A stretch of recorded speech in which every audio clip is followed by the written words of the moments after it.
What's up, everybody? Welcome to PSI Love You XOXO Episode 8. I'm one of your hosts, Greg Miller, alongside the OK Beast, Blessing, Adeoye Jr. What's up, Greg? How's it going? No, I'm good. Yep. It's going well. It's going well. That's the answer. It's That's going how well. on I am today. That's how tight the screws are. You understand? Yeah, man. Tried to install a bidet yesterday. Wait, did you really? Didn't have the long enough screws. At your home? Yeah. It's Tushy. It's this thing called Tushy Jen ordered. It's an add-on. It's not like I'm putting in a whole new toilet because we rent, Okay. obviously. But it's just a bidet add-on for your toilet. Yeah, that's right. What sparked this like new? Well, new bidets view? are great. Having a clean asshole is great. Yeah. I don't know. Have you used a bidet before? I've never used a bidet you gotta before. go to I've always Japan. kind of wanted to, but at the Yeah. same time, I feel like it'd be kind of weird. Like not weird, but like I don't know It's how different. I'd feel about it. Yeah, It's like different for sure. Yeah, Yeah. I don't know. You got to try it. When I get it installed, I'll invite you over. I'll Yeah. leave you alone in there. This might be going into Sure, TMI, no, but like, yeah. do you have to then dry your butt afterwards, or like? That's how how I've never been instructed on the official way to use a Yeah, bidet. like how exactly does Because it? you go to Japan, it's there. That's what you do, right? Yeah. So yeah, you do that and clean it real good. And then, you take the toilet paper. But you're using less toilet paper is the argument. And I think some people don't use any. but aren't you using like quite a bit to dry off? I don't think it's that much. 'Cause I think it's just whoop and you're done. You just whoop and you're done. How, Rather than the wipe. What is the pressure of the bidet like? Well, it depends on how you want it to be. And because I don't have the right screws for this Tushy thing, I can't tell you what the pressure's like. The Because I pressure got should the be original like a fire hose, you know? Huh? It should be like a fire You hose. can have it that. You can have it that. Because at intense. that point, like This then one you're comes using, with a little dial on the side. It's like you're shitting on a spaceship. because if you're like soaked, like you're Yeah. gonna have to use quite a bit of toilet paper to dry Sure. off. But if you don't use that much water, I feel like you're still going to use toilet paper to like get the job done well, no, the job should be done. You should be using enough pressure. with just water alone. That's right. That's right. Yeah, that's how it should be. I can't fathom that. I mean, only that's right. water doing the job. Yeah, I mean that's what it is. But then you All gotta right. dry it. That's how I've always done it in Japan. But now that I'm gonna have it on, because in Japan, whatever, it's whoa, what a treat. You know what I Yeah. mean? Now that I'll have it all the time, eventually, knock on wood, if I get the right screws. Because that was the thing. I got the thing. I'm like, all manly. I'm like, I'll install this, babe. And I went in there, and immediately we have the different kind. We have like a more modern toilet. You know what I mean? Oh, Where yeah. like all the things aren't exposed. Yeah. So I had to order a special part from them. I got the special part. Finally sat down to install that because I waited forever. And then sure as shit, the screws aren't long enough to go down through the whole add-on thing. So I got to go to the hardware store tonight. I got a day ahead of me, guys. Unrelated. Do you Yeah. have one of the toilets that have like the 2 buttons? Sure do. What do you know what those buttons do? Yeah. What How is do the you difference? not know what they do? I know, That's just Because both of them just flush, don't they? Yeah, but the one's bigger for when you need a bigger amount of water, and one's smaller. Is that what so it it's is? for a number 1, number 2 kind of situation. Okay. I went to stand up Saturday night, and one of the comedians brought this up. You went to a stand-up show. Yeah, I went to a I stand up thought show. you were standing up from the bowl. No. I went to a Okay. stand up Yeah, comedy yeah, show, yeah. and one of the comedians, that was one of their bits, was like, "Oh yeah, like I always go to the bathrooms with the 2 buttons, and I don't know what to do." And like as they're delivering their stand up, I thought in my head like, oh, I relate 100% to this because I had a toilet that had the 2 buttons for a year, and I Sure. didn't know which did which. And it was one of those things of, okay, does the bigger button mean more water, or does the bigger button mean you're going to use it more often? Right? Like we're gonna make this I button guess bigger. that's one way the Yeah, button could because be you're used. gonna be pushing that button more often, and so it should be bigger so that it's more accuracy. So it's I like a guess. GameCube controller. Where you have the big old A the button. A button's big because that's the button you're gonna be pressing the most. Sure, okay. Yeah. If you didn't know, ladies and gentlemen, this is PSI Love You XOXO. Today we'll be talking about PS5's answer to the Xbox Series X details that have been released, Sony pulling out of events all over the world because of coronavirus, and more, because this is your PlayStation show. Each and every week, Blessing and I come to you with the nerdy PlayStation news we want to talk about. You enjoy it. You go to patreon.com/kindafunnygames where you can ask questions, give us your PSN profiles. Oh, we should call that segment PSN Profiling. Oh, You like that? I like it. Yeah, that's right. hot. We're taking it back. That's We're making hot. profiling good again. Was it Whoa. ever good, Barrett? No, never was. We're PSN profiling and so much more. You can get the show ad-free along with the exclusive post-show. Again, patreon.com/kindafunnygames. Of course, you can watch live on patreon.com/kindafunnygames, just like so many of you are now. If we break an embargo or fuck it up, you get to see it. Blow us up on Reset Era. I know how it goes. Don't worry about it. Has that happened recently? Not recently. Okay. I'm quite good at hiding it. Not yet. Except for when I say, hey, I know fucked for a it fact I'm gonna mess it up one day. up. Yeah. Probably soon. And I'm gonna feel guilty about it. I mean, you say soon. I mean, I waited 13 years in my career to start really fucking it up. You know what I mean? So really? don't worry about it. It was Uh, that Division 2 shit. Not the most recent Division 2 thing, but then the two Division 2 announcements before that, I fucked up on. And now, granted, I think their emails were a bit cumbersome, and that's why I fucked it up. But all the same, I'm not gonna. I'm just saying, there's a big release season coming soon, and I feel like I'm gonna get wired. If you fuck one of those up, you're fired. Okay, that's bad. I can't help you there. Fair. You know what I mean? I understand. Okay, good. It's like the Jack Patillo story from We Have Cool Friends, where he talked about almost getting fired from Rooster Teeth and sued by a company. If you haven't watched it, wow. YouTube.com/kindafunny. You can watch it. Anyways, I'm digressing. If you don't want to give us any bucks, no big deal. You can, of course, get PS I Love You XOXO each and every Tuesday on youtube.com/kindafunnygames, roosterteeth.com, and podcast services around the globe. No matter where you get the show, consider subscribing to the channel, rating it, and leaving a review. We're a show, obviously, that had this is volume 2 of PS I Love You XOXO. So when you go there now, all the reviews are still about me and Colin. So you go say something nice about Blessing on iTunes. You know what I mean? And if you don't like Blessing, do me a favor and just tweet it. That's just easier. Yeah. You know what I mean? Those are easier to ignore. At Blessing Jr. on Twitter. There you go. See, get them right there. Housekeeping for you. If you are listening to this on the day of release, Tuesday, remember your PS I Love You play date is happening. Firewall, 0 hour. That's that PlayStation VR game that is free on PlayStation Plus right now. Is our first ever play date where we are going to play myself. Blessing is questionable. Kevin is questionable. Everybody likes to be questionable about this. I'll probably be there. Kevin's for sure not going to be there. I hate him. All right. So me, Blessing, David from Upload VR, and the developers of Firewall all jumping on Tuesday, the 25th at 6 p.m. Pacific time. We're going to jump in there. We're going to start it over on youtube.com/uploadvr. You can watch David's stream over there. And then after we play a few rounds as a group, we're going to disseminate throughout the thing. So you just do random matches. You should run into Kinda Funny best friends. You should run into us. We should all play together. It'll be great. Another big announcement for you right now is that we are getting ready, Blessing and myself, and PS I Love You XOXO, to do the inaugural PlayStation Underratieds. Now, the idea here is that Blessing are going to put on a very special episode of PS I Love You XOXO, which will be entirely us talking about our favorite underrated PlayStation games. Yes. That have gone under the radar, that don't get talked about enough, why we love them, why you should love them too. I assume we will be drinking during this. Oh, I'm down. Yeah, okay. Yeah, that sounds awesome. I want suits, I want drinking, and I want incoherentness by 2.5 hours. Perfect. Right? I'm in. We are inviting you, of course, to submit your own underratieds, your underrated reviews. Go, of course, to patreon.com/kindafunnygames. I will have a section on the PS I Love You XOXO participation form. You can get it through all the participation posts there on patreon.com/kindafunnygames. If you're watching live and trying to add it, I will do it after the show, so it doesn't help you right now. But if you're watching Tuesday, it should be there. And if it's not, you need to tweet me right now. Because we're going to film it this week. So we need them super soon. Thursday morning is going to be like the cutoff for your underrated submissions. So think about it. Go over there. Submit your things. Thank you to David Lee. He's the Ben community manager. He came by. He's a best friend. He wanted to tour the office. And he gave me this cool PlayStation. Yeah. It's an awesome shirt. Somehow I keep getting PlayStation shirts. And I haven't repeated a PlayStation shirt yet in 8 episodes. And I don't want to run out. So the fact that this one came through, pretty dope. What's the logo on the left side? Is that Ben? No, that's the Adeoye or whatever. It's one of those athletic wears. You know what I mean? Gotcha. It's not the Nike. You know what I'm saying? You ever seen this thing? No. OIDO. You know what I mean? OIDO. Is it on the back here? Is it right there? I don't see it now. You don't see words there? Nope. It's not there. Hold on. It's in there. What about there? You see it? Hold on. Oh, I see. Oh, OGO. OGO. OGIO.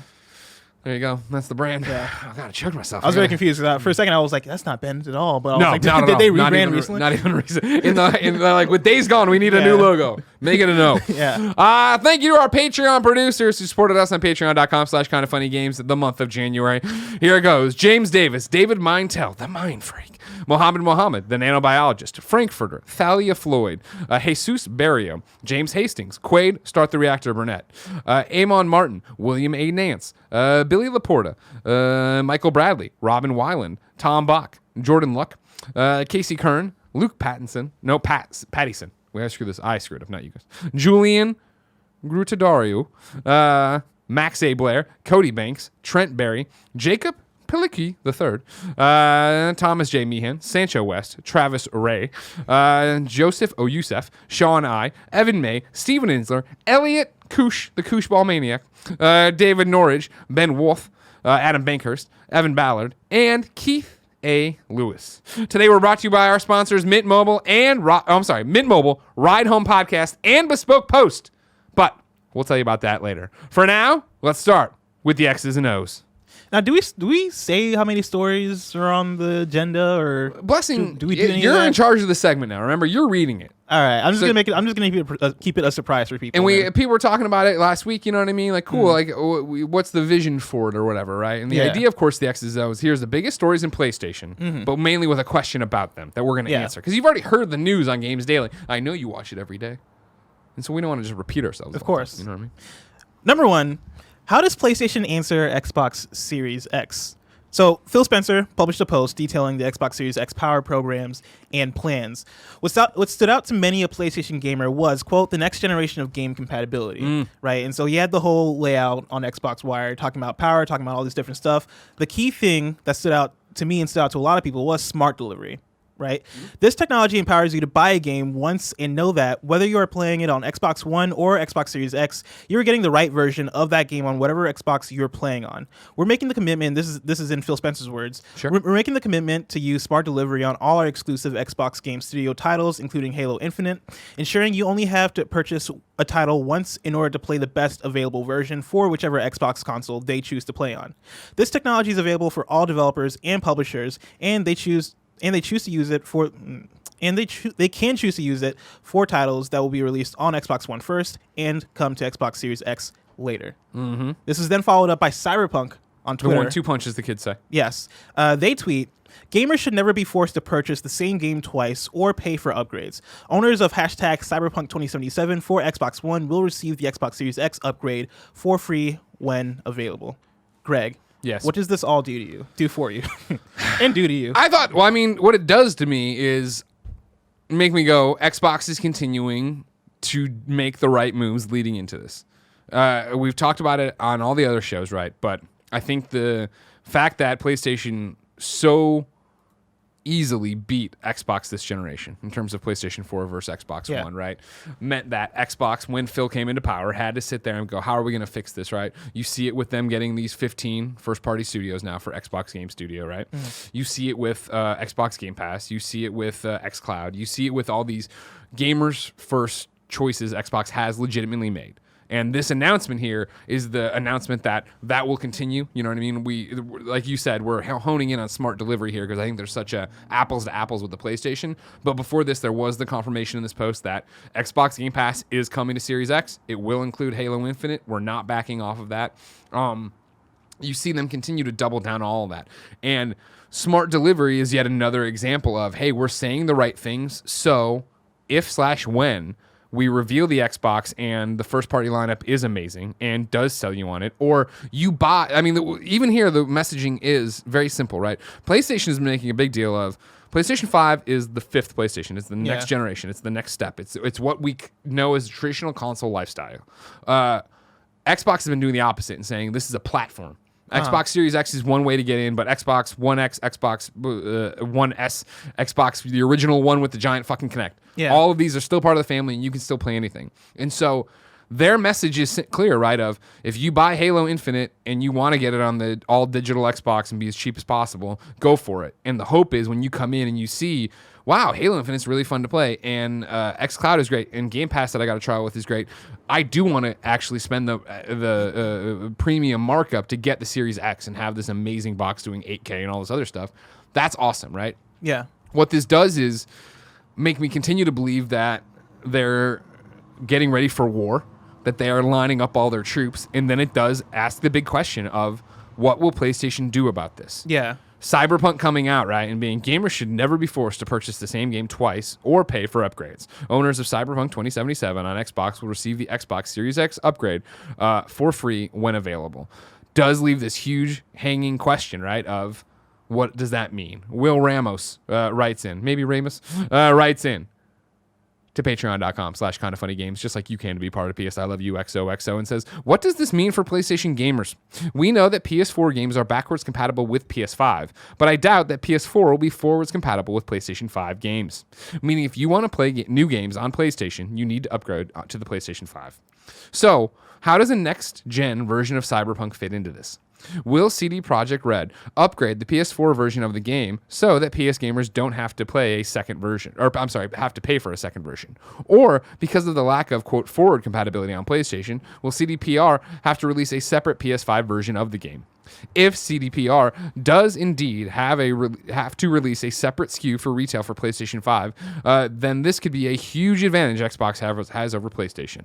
Am I off base here? What are your thoughts? My thing is, I feel like the term forward compatibility is a bit murky and can be kind of misleading because I don't really see what Xbox is doing as forward compatibility per se. Sure. Right? Like, I think forward compatibility, that kind of plants the idea that games that are going to be released on next gen will be playable on this gen, right? And they've talked about for Xbox, right? They've talked about how, for the first couple of years, we want to have our Xbox games run on Xbox One. We want to keep everybody in the family. Yeah. But that doesn't necessarily say that for all third-party games, 100%. right? There are going to be third-party games that are only coming out for PS5 and Xbox Series X, right? And those games aren't going to come out on Xbox One and PS4, I imagine. We don't really have concrete this is all so murky and rumors and speculation and what we're doing. We're grasping at straws, and inevitably PlayStation will come out and say yes, no, this, that, or the other, whether it be a giant event or whether tomorrow we're going to wake up and there's another Wired article and this conversation's out there. Yeah, so I think the conversation of forward compatibility is kind of murky, and we'll understand more as like E3 comes and as we get the full details of how these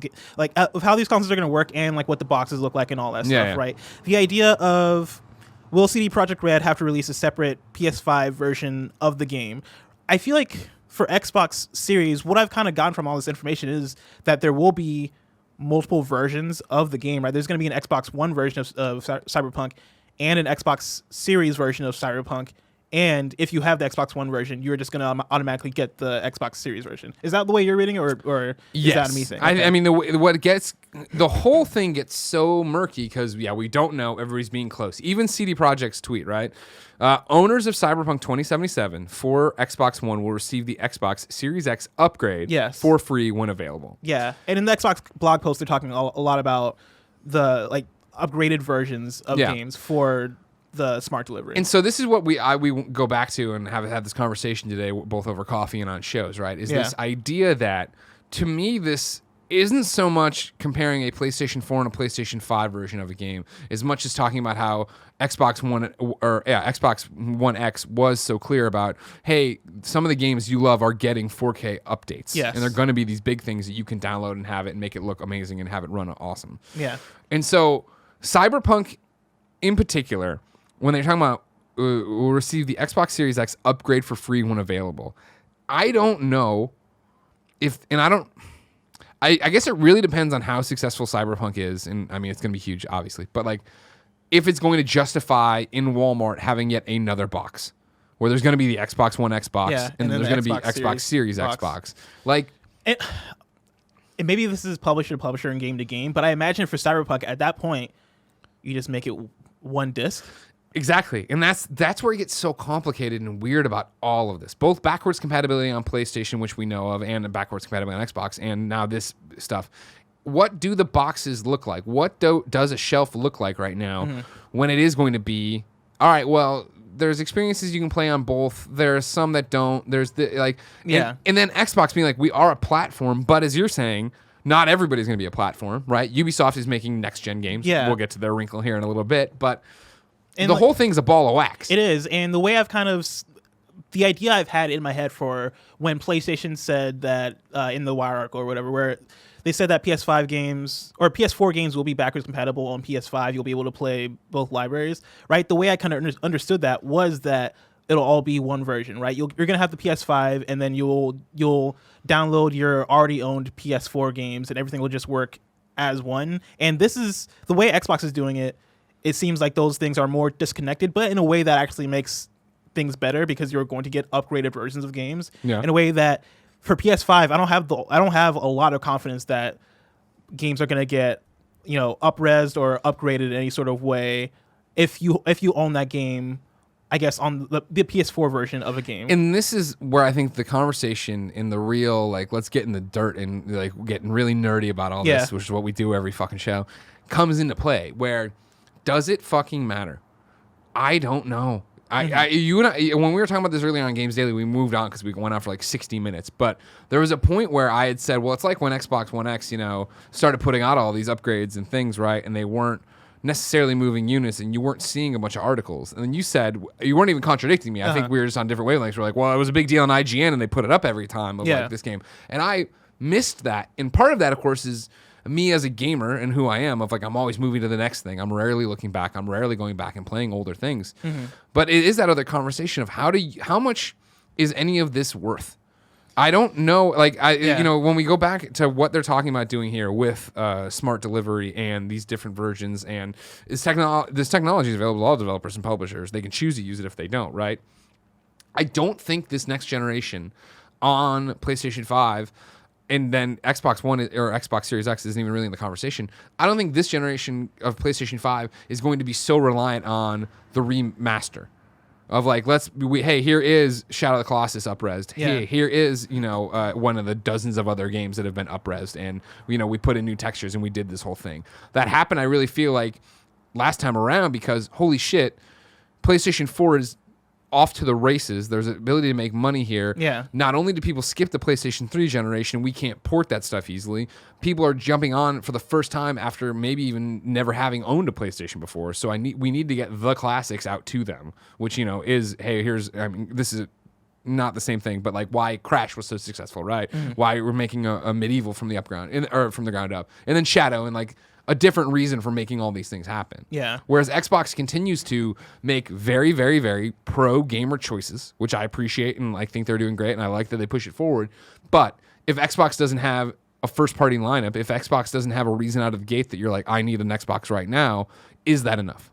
Yeah, and that's why I'm not sure that PS5 will do the upgrade thing. Like everything you just said, I think it'd be awesome. Right, I think, like you said, right, those are pro gamer moves, but for the bottom line of PlayStation, yeah, how much does that matter? Like, I think as far as backwards compatibility goes, right, and what the message of the PlayStation can be, because I mentioned this on KFGD, I mentioned this on Gamescast, right. I think a lot of the marketing for PS5, at least at the launch, right, I think we are going to see commercials that have for the PS5 that have Ghost of Tsushima and Last of Us Part 2 100%. And Cyberpunk in them. We were talking about it where I think it's going to be like, in the PlayStation 5 is whatever, the best place to play or whatever it's going to be. And it's going to be, here's the longer looks at, hey, here are the first, or not the first party, I'm sorry, here's the first lineup of launch games. Yeah. Here's what's happening. And then it's going to you. But don't forget, they won't say backwards compatibility, but they're going to show you God of War and Spider-Man and not saying, for sequels, look at, this is stuff you can play day to day. Did you skip PlayStation 4? Did you, for some reason, not pick it up? This is the perfect time to jump in because you get them. Yeah, and I think it helps make the transition between gens kind of easier, right? Because like from PS3 to PS4, we got all the remasters. We got like a lot of like filler content, right? The PS3 to PS4 games, all this stuff, right? Whereas this, you know, I imagine it's way better for developers, the idea that, okay, cool, people are going to be able to pick up the new console and play the game that I'm putting out in July or in September, right? I think that's going to be awesome. But then I also think that, like, I feel like in that way, PlayStation is almost doing the quote unquote like ecosystem, like let's get rid of the generations thing even more so than Xbox. Really? Even though like, well, in the idea that like it's all just smooth, right? And once again, we're gonna need more confirmation. We're giving them a lot of rope. I'm giving them a lot of rope. Like this is me theorizing on how they're gonna go about doing things, given that they're PlayStation, right? I imagine that like it's just gonna be a seamless kind of library thing where it is like I turn on my PS5 and I'm able to download whatever PS4 games, and I'm not really gonna have to think about it too hard in the way that for Xbox, right? Things might be a little bit segmented in terms of here's your 360 library, here's your Xbox One X library, here are the games that have smart delivery, here are the games that are enhanced, here are the games that if you want the enhanced version, you're gonna have to buy again. Like all these different things that are pro gamer and that for the Xbox audience is going to be awesome, but is going to kind of like separate things a bit. Whereas PS4 or PS5, I imagine is gonna be very kind of seamless in terms of not having all that kind of segmentation in terms of how do I want to play The Last of Us Part 2. I have the game, cool, I'm going to be able to play the PS4 game on my PS5. Yeah. If that makes sense. No, it does. It does. And I think, again, we're going off of Phil's blog post here in terms of, talking about how smart delivery works and the bells and whistles and upgrades and stuff. It will be, like as you say, interesting to see outside of Xbox how many people are supporting that. Yeah. Now, the wrinkle, if you don't mind me taking a little bit, or you want to read this one here? You want to toss in the wrinkle? Because this is the one I had totally not thought about until people started talking about it. So the wrinkle to it, right? Rainbow Six Siege is coming to PlayStation 5 and Xbox Series X with crossplay in the works. This is a thing that they announced early last week, and I'm pulling this from Matt Brown of Windows Central. He writes, Rainbow Six Siege targets a launch day release on both next-generation consoles. Leroy Athanasoff, game director, tells Windows Central. With recent amendments to its seasonal structure, its team of several hundred employees is committing resources toward the new systems. Ubisoft hopes Rainbow Six Siege leverages that hardware on release day, translating to holiday 2020 availability.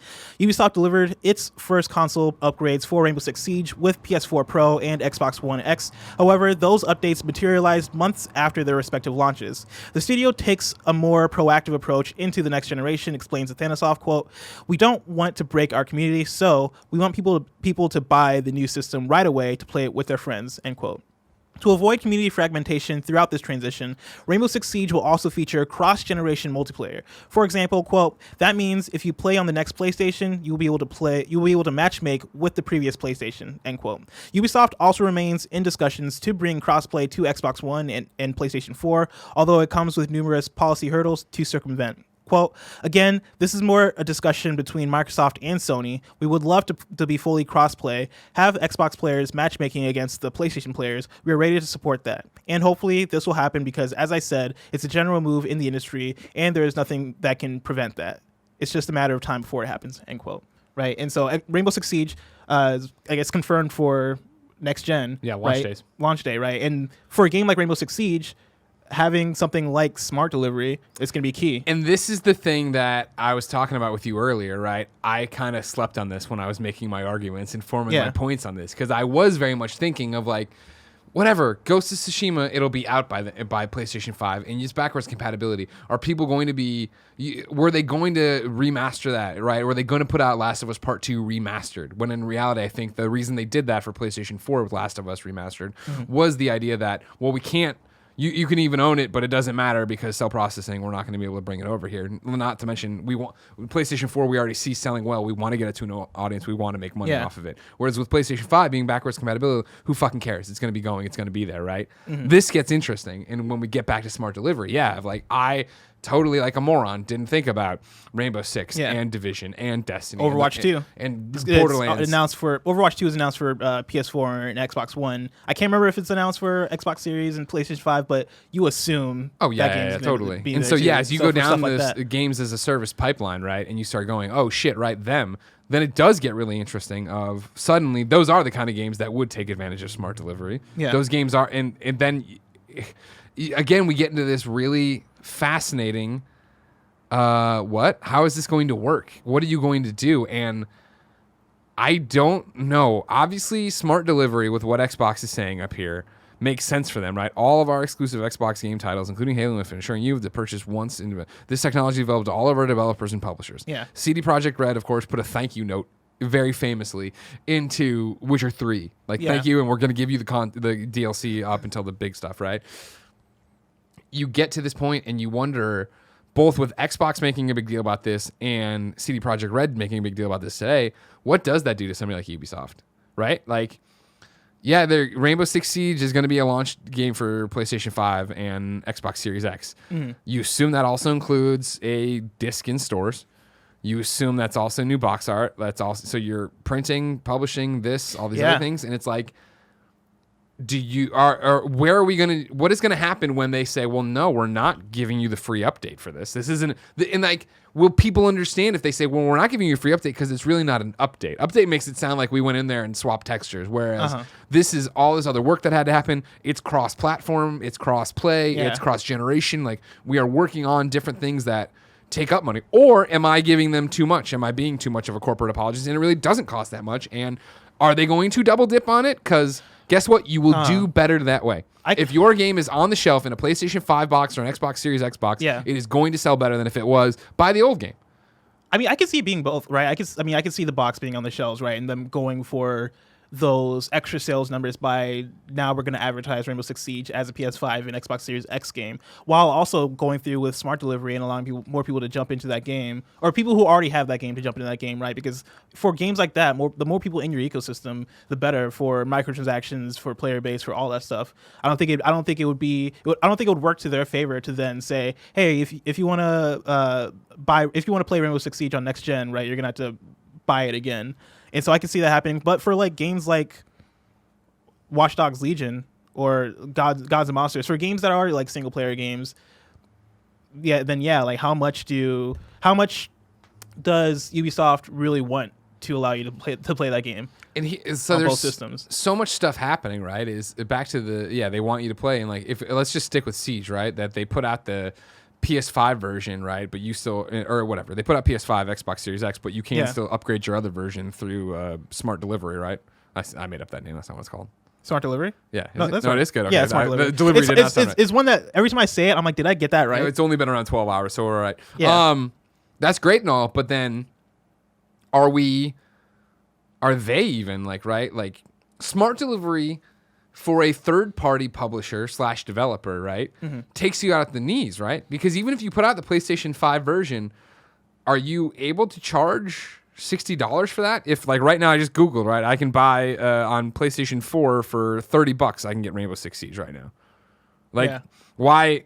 Which is why I think for games like Rainbow Six Siege, it's not going to be worth it trying to resell that game again. Just get people access to the game and let that game do its work. Whereas like I feel like games that are coming out Cyberpunk kind of throws a wrinkle in this, but for games that are coming out this fall or this year, I feel like you're more likely to have publishers be like, actually we'll resell this game on PS5 or in Xbox Series X somehow and try and get our money again. The other thing about it too, you're talking about getting your money again though, is what percentage of anybody's sales are you going to see in the first 6 months on the new generation of consoles? And then is it worth it, right? Where it's like, the whole reason when we sit here and we debate what's going to happen with like the next Batman game, right? Like, oh, WB Montreal, wait, is it going to be this? Is it going to be that?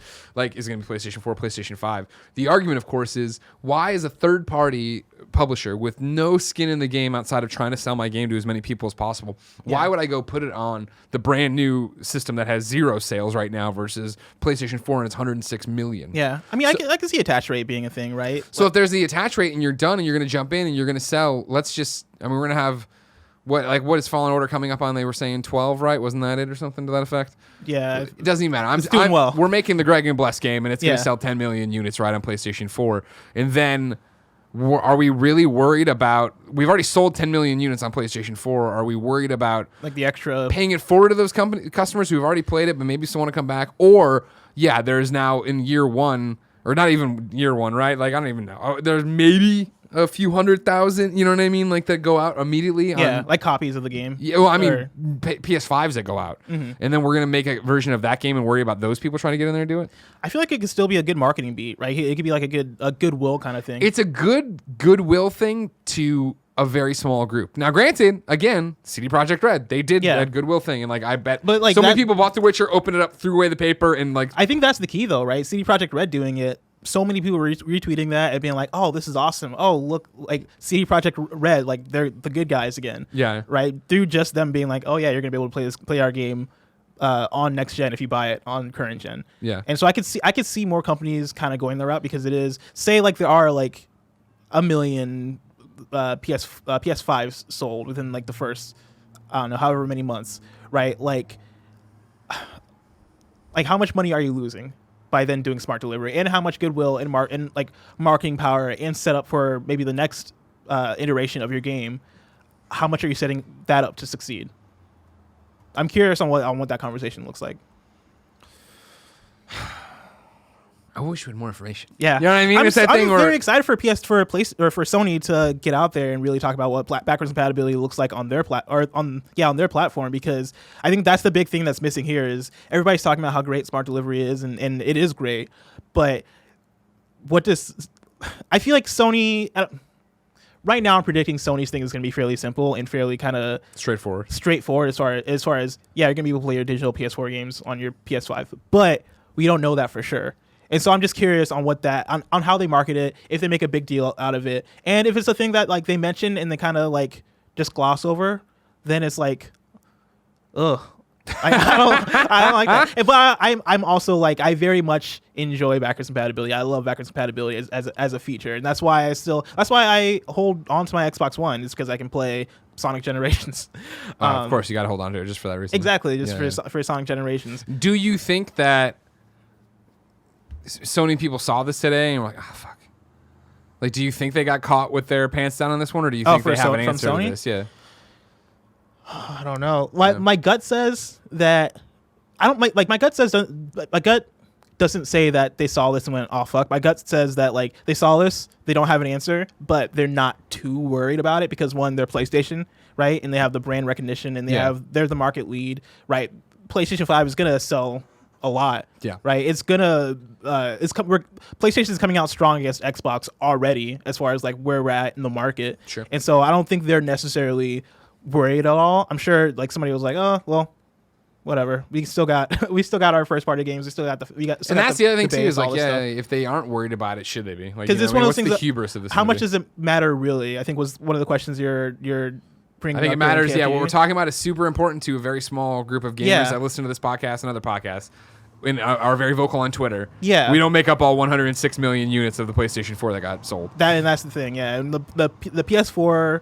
I guess the Xbox One didn't come out with backwards compatibility already. That was the thing that came on later. But even still, right, the PS4 without backwards compatibility sold gangbusters, and so I'm sure it's a thing that they look at and they're like, well, better to have it than not. Yeah, and so okay. Should we move on to number 2? We shall. Number 2, is Sony overreacting about coronavirus?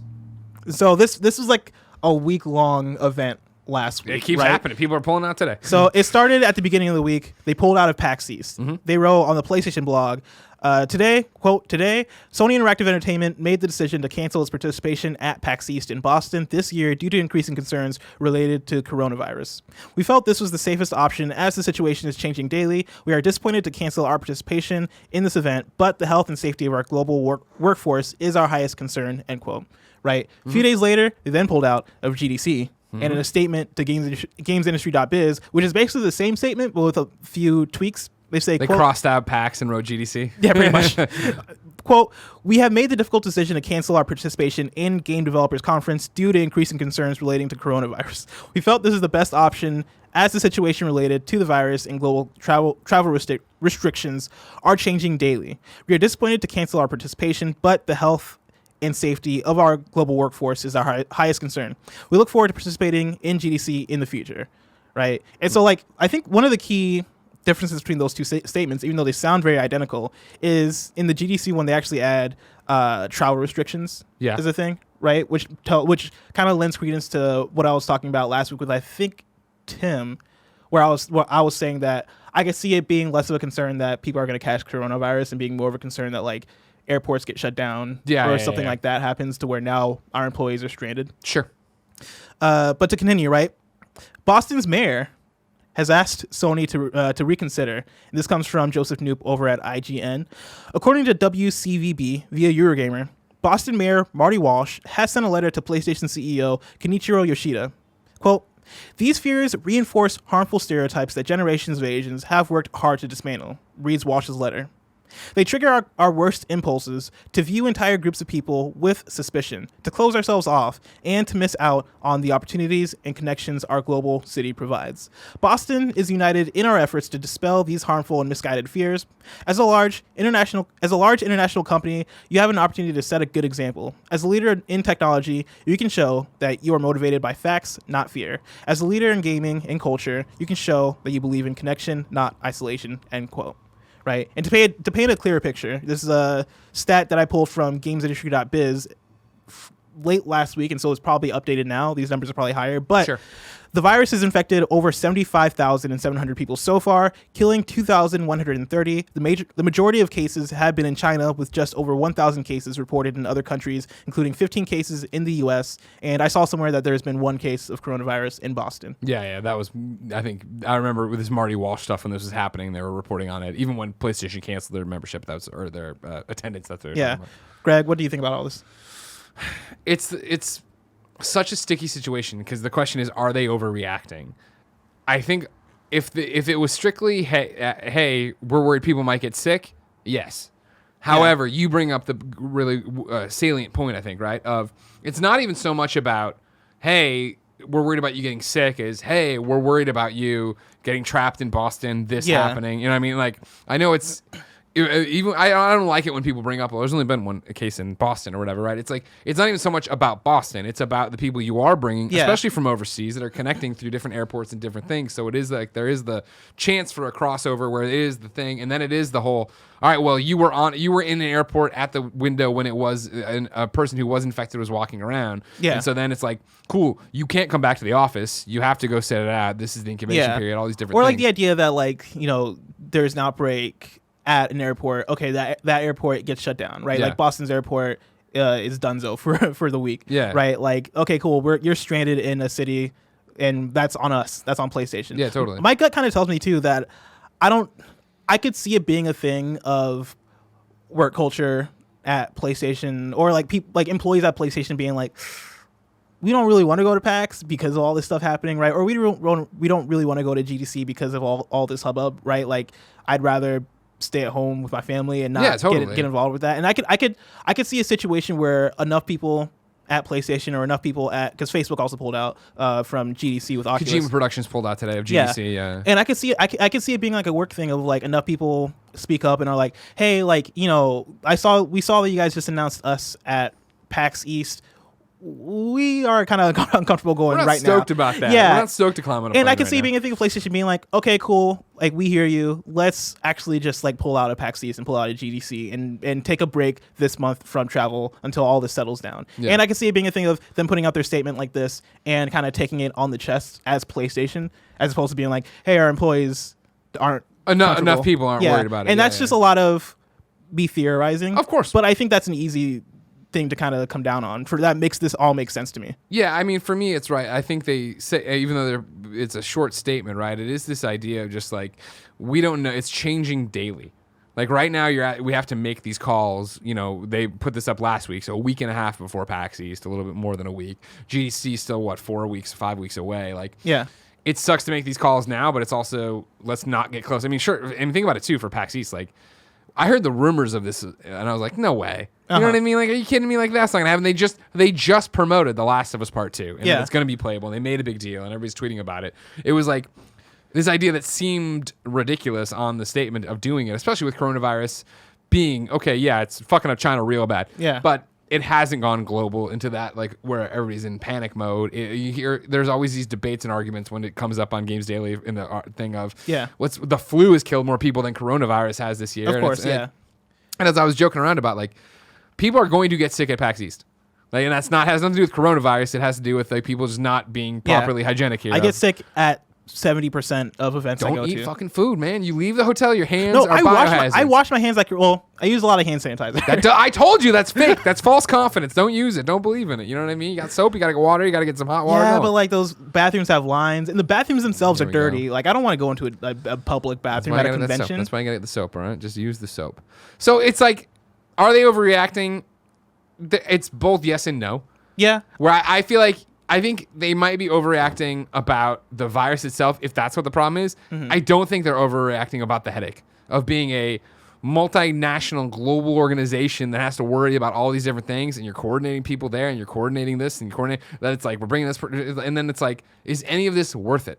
Yeah. Like, we have so much on our plate right now that if it was that, like, there was a shutdown and you missed all these people, even if some of the employees got sick, this, that, the other, like, it's not worth throwing a wrench in your works to that level. Yeah, and I feel like it's better to overreact in some situations, like in this where the consequence is people aren't going to be able to play a video game early. Yeah, then sure, overreact. Like, I don't have a problem with not being able to play Last of Us until May, right? And I wasn't going to go to PAX East, but even if I was going to PAX East, or even if I was looking forward to it, right, it's one of those things where it's like, okay, let's weigh this out.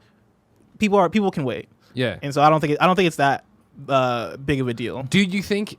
And this is hard to say, obviously, right now, with PAX East days away, and then GDC still further. Do you think we're going to see more and more people drop out? I thought, like, when this happened and people started asking, I was like, not really. Yeah. And then you see, like, oh, Kojima's out. The publisher help group is out. Oh, okay, these are oh, shit. Kojima Productions is probably the one that's kind of like pushed me a bit to thinking that it was like probably the keynote so. at GDC, right? Yeah, like them dropping out, I feel like is kind of the straw on the camels. I hate using idioms because I always mess them up. But like canary in the coal mine. Canary in the coal mine. Oh, like things could get worse here. Yeah. That's what Kojima Productions pulling out is kind of is to me. But I don't think it's gonna be like dire. right? Like I don't think everybody's gonna pull out a GDC. I don't imagine, unless things get worse. Yeah. Which I don't know much about how coronavirus spreads. I don't know much about how things have been going in terms of keeping it contained, but we'll see. We shall see. Okay. Do we want to ask this question from Nick from SoCal? Go for it. Read it. Nick from SoCal writes in and says, all right, I know medical, quote, experts are going to have counters to this, but I'm pretty fucking sure what PlayStation and Oculus have that most companies don't is a device that goes over your quote, windows for germs, end quote, known as your eyes and nostrils. And last time I checked, you can't just sanitize before and after your face the way you can on your hands. Did I read that right? Yeah, it's... Go ahead, keep going. I'll explain. Yeah, Iron Man VR needs the public's hands-on more than The Last of Us Part 2, as far as I'm concerned. Your move, listeners. I don't know why he throws it at the listeners. Yeah, no, I don't... mean, my thing about it for Nick, if you've done... He's talking about, VR, you can't sanitize your face the way you sanitize your hands. The difference there is that I only have seen these before, and if you are at a demo station that is not doing this, you need to ask somebody and speak to somebody. But VR for Oculus and for Quest and for PlayStation VR, there's usually someone there to help you, and when you take it off, they take the antibacterial wipes and wipe down the headset where contact points are on your face. Do they wipe it? Yeah. Okay. It's always been for me. Because I would have put my fucking head in that thing if it wasn't wiped. Yeah.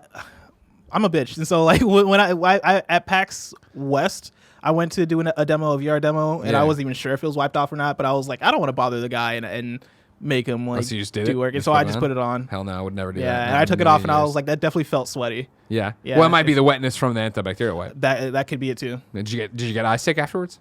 I didn't get eye sick, but I did get sick. Well, again, we've already covered that you just use the fake hand sanitizer and you don't use bathrooms. Is it fake though? Like it kills 99.9% of germs. Sure, if it went all, and see, that's my thing. If it went all over your hand, if it was like if I submerged it into a bucket, sure. But it's when I do it, and I do that, and I do this, and I'm like, did I get this thing? Did I get this? thing? But I'm like very thorough. I like wet. Not my thorough hands. enough. You're getting sick. Yeah, but that could be a lot of things though. And so PAX lasts like 4 days. PAX is too long. There's a lot of things that can happen in those 4 days. I know, right? Yeah. I'm drinking at the Kind of Funny party. Yeah, paint PAX. cans. Yeah, don't. If you're going to PAX East, do not make paint cans. I don't think the Everclear can fight off coronavirus. Yeah. Also, like, I'm never drinking paint can ever again after PAX West, dude. It destroyed me. Yeah, but also, die. like, alcohol messes with your immune system. Sure, that's true. And so, like, I think that's part of it. Barrett, there's a graphic coming up for story number 3. Are you ready? Do we prep you for this? Have you ever run it with a PS5 watch? Do you have a PS5 watch graphic? No, I have no idea what I'm doing. I sent over a PS5 watch with sound because they added sound. Oh, did they add sound? Yeah. Okay, I was going to request to do that, but that's going to take a while to set up. So fine, then you just keep eating your burger because you skip lunch. I can still pull it up, but we'll have Cool Greg edit it in properly. Oh, yeah, that works. Greg Sure. will edit it? Okay. Yeah. Oh, okay, cool. So is it going to take, when you take it's going to take time? Like, can you do it right now?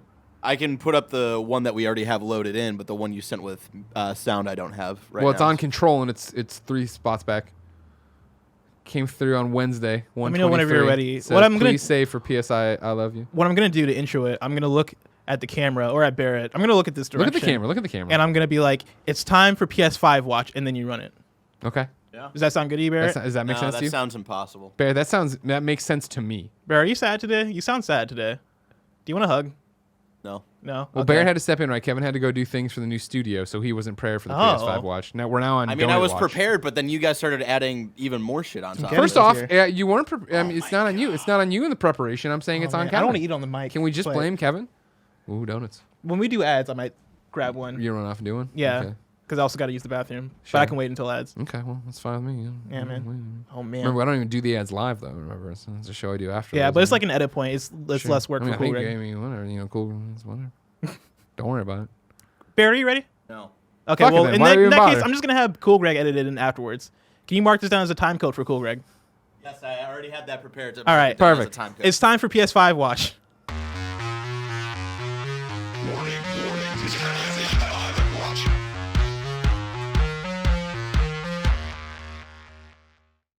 Number 3, will the DualShock 5 use biofeedback? I'm pulling details of this from Jake Bishop of Respawn First.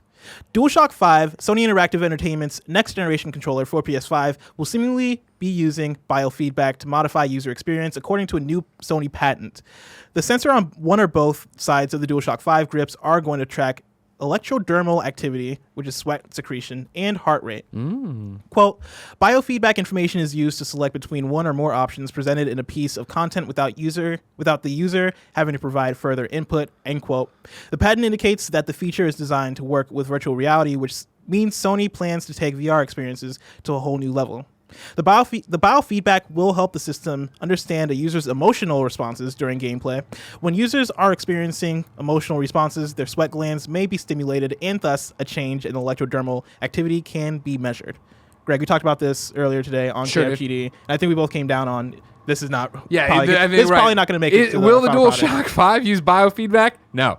Will a version of it? Maybe. Yeah, sure. I'd be shocked if you used a version of it. Can you imagine like going to a store and them like going to a GameStop? Man, I want to play the new hit Melby Fitness Volume 2 on PlayStation 5. I got to get that biofeedback fucking controller. Yeah, I feel like if this is a thing, it probably is going to be implemented in the core DualShock 5 because I feel like creating a whole new DualShock 5 just for this feature.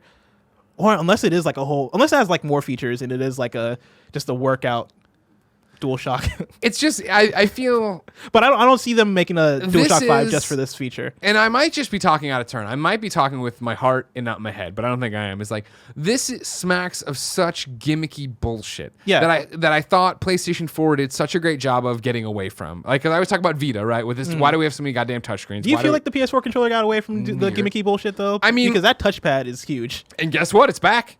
Right? It seems all the DualShock 5 patents and shit we've seen, it didn't go away. Yeah, but I still feel like the DualShock touchpad wasn't used enough to 100%. Really make it does not need to be there. And so I feel like it wasn't really a success in that case. I'm not going to argue the touchpad was a success. The ways in which it was, like when it was used in Witcher 3, right? If you swipe up, I believe that brings up the map.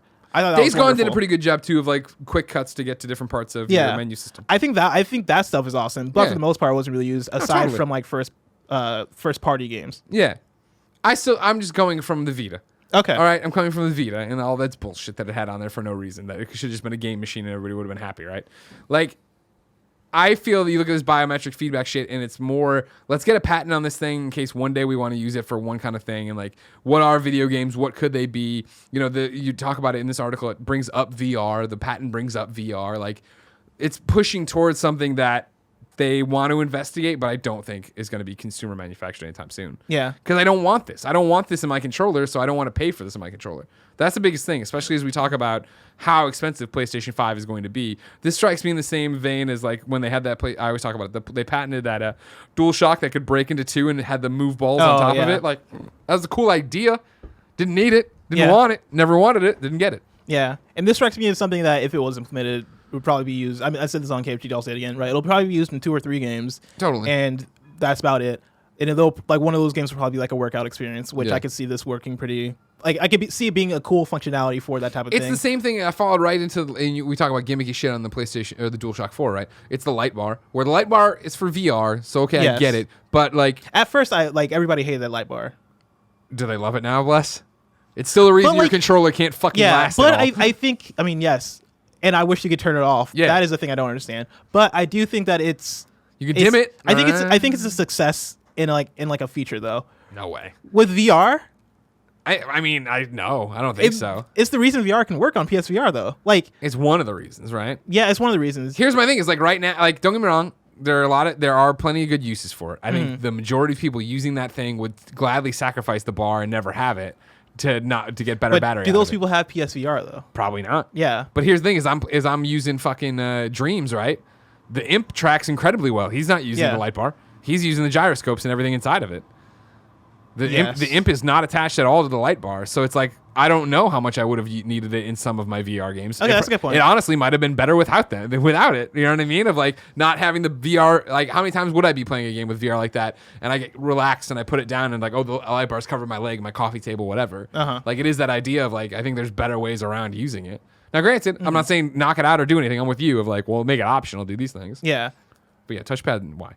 Light bar, yeah. But like the amount of games that like, oh man, and when I get hit, it changes to the right color. Or like, oh man, in like Fallen Order, it changes my lightsaber color. It always makes me laugh when I think about how it wasn't until like mid-generation where they were like, oh yeah, people can't see the light bar. Put a line through the touchpad so people can actually see how this works. Yeah. Yeah. But yeah, this specifically does feel like on the bottom tier of all that, bullshit. right? Yeah, of like yeah, exactly. nobody wants this. I'm with you. Of like, don't get me wrong. I think there could be awesome experiences with it. I think the workout thing, sure, why not?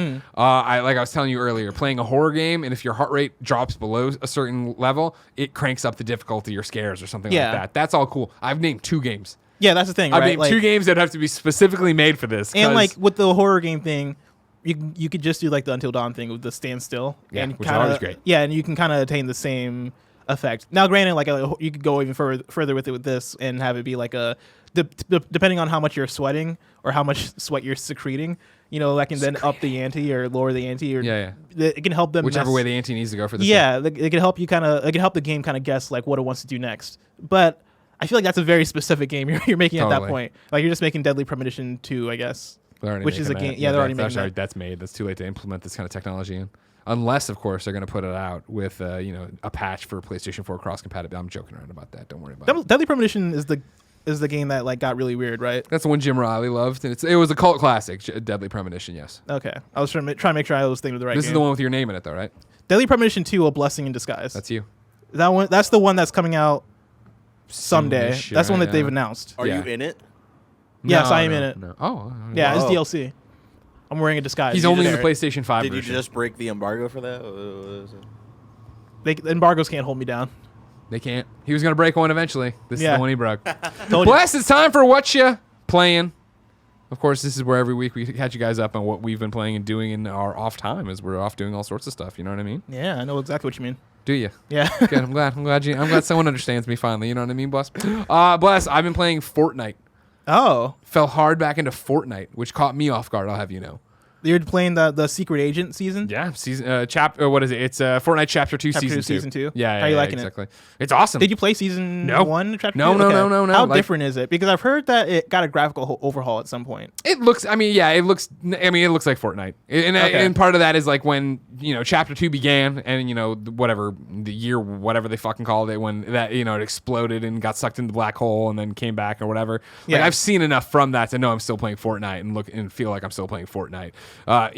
When Fortnite came to Switch originally, that's when I got into it with everybody else here. Then started playing on PlayStation. Then what it would have been. It's 2020 now, right? So 2018, Christmas, I would have gotten super into Fortnite, where that's all I played during break. yeah. I was going to play a million different things. I didn't. I just played Fortnite for some reason and had a great time. But then, honestly, I would say all of 2019, I took off. Like, I turned it on to buy suits when they were like, we got Batman and Catwoman. I was like, oh, you got my money. Here you go. I bought the Avengers outfits too. Didn't play with them at all. And so, yeah, when season 2 for Chapter 2 came around, it was this, oh, good, it's finally resetting. I wonder if I'll do it, if I'll tinker. What is this? Oh, Deadpool's in it. And then I sat down and I was in that moment I hate so much as a gamer, where it was like, I have all these great games, and I'd already exhausted a whole bunch of Dream stuff for the week. And I was like, Dreams is, and I have a Dreams to talk about next. I've been playing Dreams. But at the moment I was like, I don't feel like getting into new games and new experiences, creating anything right now. I just want something that I can play through. And I hovered over The Division and I'm like, March 3rd. The Division, Warlords of New York's drop. They have a level cap increase. Why would I play anything right now when it's going to change and I'm going to get the level experience? So no. Borderlands, I had already done the Valentine's Day event. I'm like, I don't feel like grinding on that right now. And then there was Fortnite. So I updated it, jumped in, and yeah, it's all I've been playing now. And it's more Fortnite, you know what I mean, Yeah. which is great. And I think it is so easy to undersell how impressive Fortnite is as an experience and as a game. Oh yeah, I put it up there as like if we did like an objective like top 10, I guess you would say like a top 10 influential games of all time. Totally. Fortnite might make it in there. And for me, it was that thing of, I know we're a PlayStation podcast, but one of the reasons it's like this, right, is the idea that I played Friday and Saturday mostly on PlayStation 4, and then we started watching Love is Blind. And I was like, oh, and I'm like, you know what? I'll try playing it on the iPad because it supports controllers now, right? Yeah. Sunk up my same DualShock, sunk with the iPad, played there, flawless experience. Then yesterday I was like, why don't I try it on the fucking on the phone? So Wow. I had the controller mount for my DualShock, put that on there, put the phone in there, sunk them up, and played on there. And it was just like, Did it feel the same? yeah. That's it felt awesome. the same, you know what I mean? It looked great. It ran great. It had all my same levels, my same experience. I'm growing into the same battle pass rewards and shit. And it's just like, what a fucking game and service to be that way, where it is the same experience, it is the same everything. I'm still playing with the same friends list. You know what I mean? I was opening it to add friends that were texting me that they were still playing. Is it pretty easy to get back into? Because I know there have been changes over the last year, right? Like they have like the respawn things that from like Apex and like other stuff like that. Mainly, I play solo, so that I don't have to worry about that at all. But when I did run with the squad for a while, yeah, there's the respawn trucks there where you pick up their card and you run it in and you have to do it and stuff. So that's fine. Yeah. Now there's henchmen to shoot and shit. I don't understand. There's spy people, but for the most part, does it feel like the same? Yeah, that it has. Okay. Yeah, totally. The map's totally different. The one thing that stood out to me, I played a couple matches over the weekend. Yeah. Was the island in the very middle of the map, and Joey was talking to me about this on like Friday or something. That for Chapter 2, Season 2. Areas have like these weird like NPC like minion henchmen and stuff, and so I ran into a bunch of those unexpectedly, and man, I got ate your lunch, right? Oh yeah, my thing too. Where it's like they have a bunch of different secret agent hideouts, that you can infiltrate, and there's one of the challenges to get damage. Which again, I talk all the time about like the brilliance of Fortnite, the fact that even if you are awful at Fortnite, you have no chance at winning, you know, whatever. To just drop in and be able to go over there and see what the challenges are for the day / what the challenges are for the overall thing, and go out and do those specific things of landing in certain areas, discovering certain things, dealing damage to henchmen. I was like, oh yeah, I'll try it. Like, you know what I mean? Why not? And I landed, just got my fucking ass kicked. I'm like, oh, these guys are ready to kill you. Yeah. It's really fun. The only complaint I think I have about this season is the menu for everything. Like it's the same menu that you share for the battle pass, because there's just like so much going on. It feels very, very daunting, especially with like the characters that you can unlock. You can like change them up and like, for Maya you can go in there and like personalize her, and then if you join Ghost or the other squad, you can change what your banana man looks like. And that will like affect, I think there's an event with both of those teams going to be later on, and then there's like the little hidden Deadpool room that also has like challenges and stuff like that. And so it feels very daunting to go through menus right now. But besides that, it's a pretty solid season. I like the fact that there is so much going on, but it is digestible if you want it to be. Because you can skip all that, right, and just go to your normal thing, go in and play, go in and get your costumes and go run. But yeah. When are we squadding up together, boy? I don't know, man. When do you want to? I don't know. Wait, anytime soon. I gotta watch that crappy ass Aquaman tonight. You know? Yeah, you do. Y'all need a third? Yeah, hell yeah, we do. Because I might be down to get back in. I gotta download it on my PlayStation because I was playing. Gotta finish the circle. Though. I was playing. I've only really played on my Switch, and it was having a lot of connectivity issues. Yeah, I know my PlayStation doesn't have as often since I fixed the internet for my PlayStation. So nice. I gotta download. Let's do it. Let's get in there tonight. Yeah. Kick some heads. You know what I mean? I'm down. And then the other thing I've been playing still is Dreams. Won't spend a lot of time on it. Obviously, we did our big review last week. Thank you for all the kind words on it. If you missed it, go catch it. But still, what a fucking game. Even you know I mean? Playing or creating or both. Both, man. Yeah, I've been playing a ton, obviously, and then I have my idea for a game. I got one of my assets back from one of my artists that I had working on a project or whatever. So now I need to get in and cool start statement. I know, right? Yeah. I was talking to somebody about it. I'm like, it's weird because like, I'm not even trying to say it like, you know, it's because it sounds egotistical, but like, I'm a game director, right? Because I can't do any of this shit, but I'm telling people what I want and how to do it and what I need from them, and then tinkering with VO and learning all this other stuff. So like, there's a continual process going on there, but it was amazing to, you know, hit these people up on DM and ask for, you know, how can you do this? Yeah, okay, blah, blah, this, that, and the other. And then, you know, last week, since we did it, I was fucking around, and one of the things I did was I was like going through playing random stuff, and somebody had the lo-fi beats to study to or whatever, right? And I went into that, and it's just this beat playing over and over again, and they made a little desk and a little in Dreams, a cityscape outside with rain, and I was like, that's awesome. Wait a second. So I hit the remix button, took that into my own world, then reprogrammed the radio just to play PS I Love You, XOXO. That's awesome. It was the first 3 minutes because that's as long as the VO can be, or the audio file can be, or whatever. And so I just had that looping, and then I took from somebody else's creation, the little Greg Miller kind of funny animated series guy, and put him on the desk and shit, and then released that. And it was like, that was just a night of fucking around with that. And then there was another night where I played a bunch and came in, and I was like, let's just try painting. and I just fucking painted, which I would never do in That's real life, great. right? But I was there like, oh, trying to figure it all out and do this stuff. Does I don't know if you tried this, but does the move wand work? I thought about it, but that Yeah. was a bridge too far for me. Where I Yeah. looked over my move wands. I'm like, I don't want to get up right now and like fuck around with that. They do work. For painting and people stuff? some people do prefer that. Yeah. But I did that and fucked around. But mainly, again, I've been curating, doing my stuff. Remember, kindoffunny.com/Greg's Dreams. You can go see everything I've done. Barrett, I see you don't have it pulled up. If you look at mine on what you've been playing, there's a video underneath. I want to talk about Cow Runner.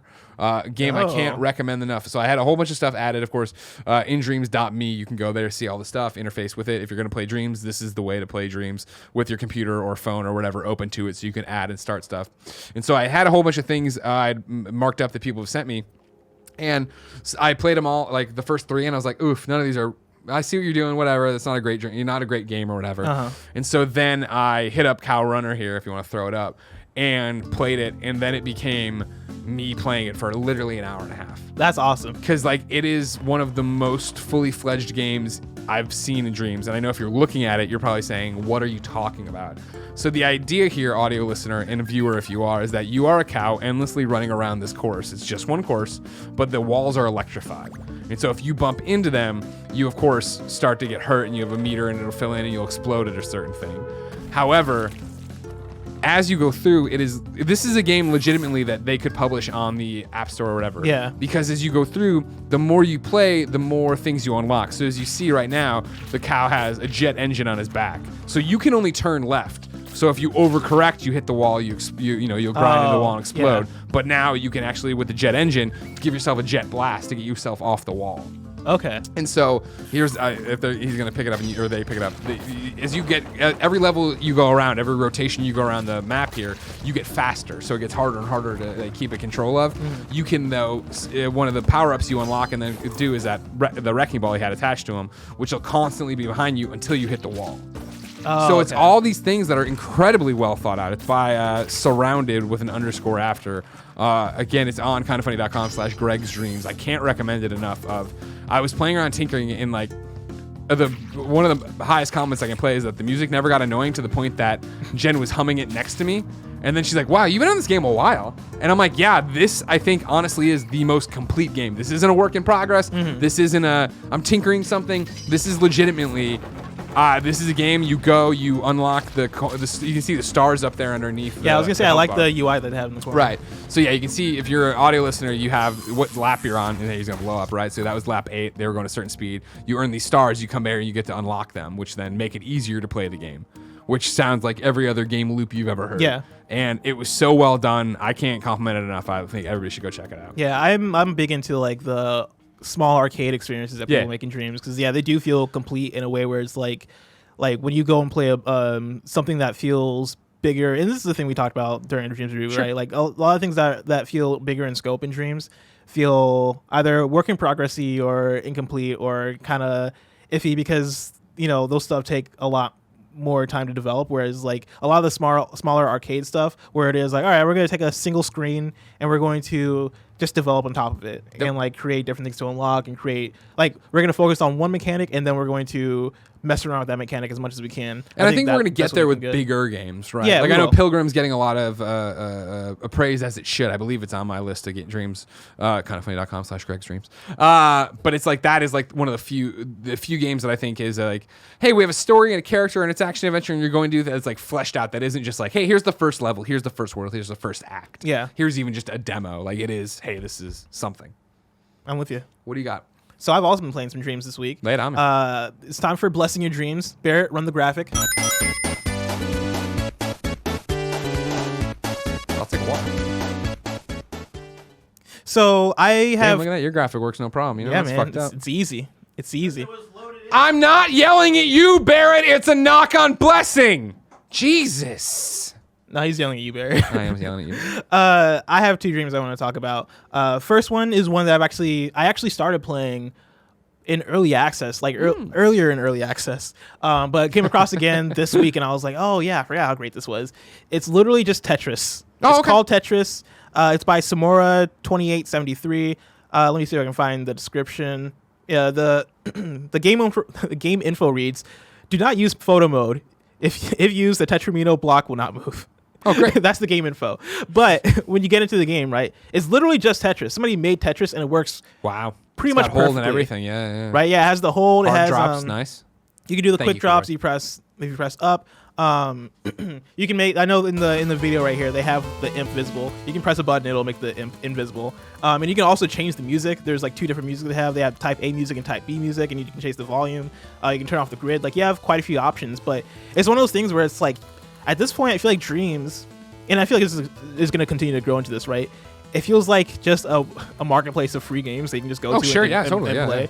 And so for Tetris to pretty much be available is pretty awesome. The only complaint I have, and I don't know if it feeds into this photo mode thing, is that the blocks drop very slowly. Yeah, I saw that one. I thought the line froze. The long. Yeah, and I don't know if that's part of a glitch or if it's just like the ramp up takes long, because I've played for maybe 15 minutes and it never felt like the ramp up got like, oh, really? It didn't do the normal extremely Tetris fast. thing where the Yeah. level started getting crazy? And so I don't know if that's like a work in progress kind of thing, but that said, that was like the only thing, right? Everything else in this feels pretty Hell yeah. awesome and spot on, and it controls well, and it looks awesome, right? Like it's a cool style for a Tetris game I really like. And so this one, I'm going to give my blessing seal of approval. Wow. Okay? Run the graphic. There it is. That's you Yeah, approving. that's going to be great in audio, because I don't know if they can hear both things at the same time. It's fine. But yeah, you can turn this off. I'll You wait. can turn this off.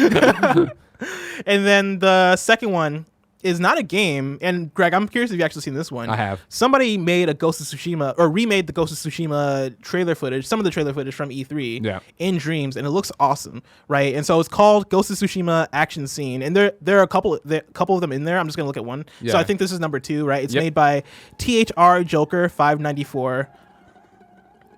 The game info says a recreation of Ghost of Tsushima 1v4 action scene, right? And they basically just take they basically looked at the scene from the trailer from Ghost of Tsushima from E3 and then recreated it with animation, all that stuff, and it looks awesome, right? If you're a listener, I'm trying to figure out who did it. Somebody did a side by side. Oh, did with they? the trailer footage, and it's Yeah. like, holy you can pause it there, shit. Barrett, because it'll then go to the next one, and I'll let people search it out for themselves. Let's see here. But yeah, it's pretty spot on. Now, Like the animation's awesome. my thing I'm noticing here is you've brought up these two. Yes. Right.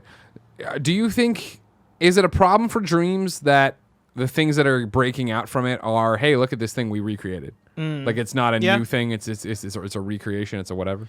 Yeah, and I think that has to do with it being early still. Yeah. Like I feel like at this point in the game, the things that kind of impress people a lot is the idea that, oh wow, like somebody made Final Fantasy VII Remake in this thing, right? And you go and look at it and you're like, oh wow, like that's creative. Whereas I feel like a lot of the more original pieces might take some time to come out and really like kind of blow up. But like I mean, you showed off the pig game, right? I forgot what it's called. Pig Detective. Oh, you mean the one from today, the cow game? Cow game. Runner. Yeah, Cow Runner. Like, you know, that's an original creation that like I hope stuff You'll like see that more starts, of that for sure. Yeah, I like you'll see more of that on Dreams for sure, but I hope that stuff kind of breaks through to like social media stuff, because both of these are well, Tetris I found naturally. The Ghost of Tsushima one I found through social media. Yeah, I saw that everywhere. Yeah. Yeah, and so like I'm hoping that the more original stuff starts to break through, and it might be a thing of it's like marketing an actual game where it is like you kind of have to make your name, or you kind of have to show something that blows people away for people to kind of pay attention. I can't wait, to it. man. But For the first time somebody makes a game and then gets press releases out for it, like like from a Terrabune or whoever. Well, I do have a question from patreon.com/kindoffunnygames. If you don't mind. Casey Weinman wrote in and says the following: with Dreams out now, giving people the ability to literally create anything, what's to stop someone from making the penis land or even just hardcore porn? Should Sony/Media Molecule add some kind of adult content warning to the game, even though the game is not meant to be a mature title at all?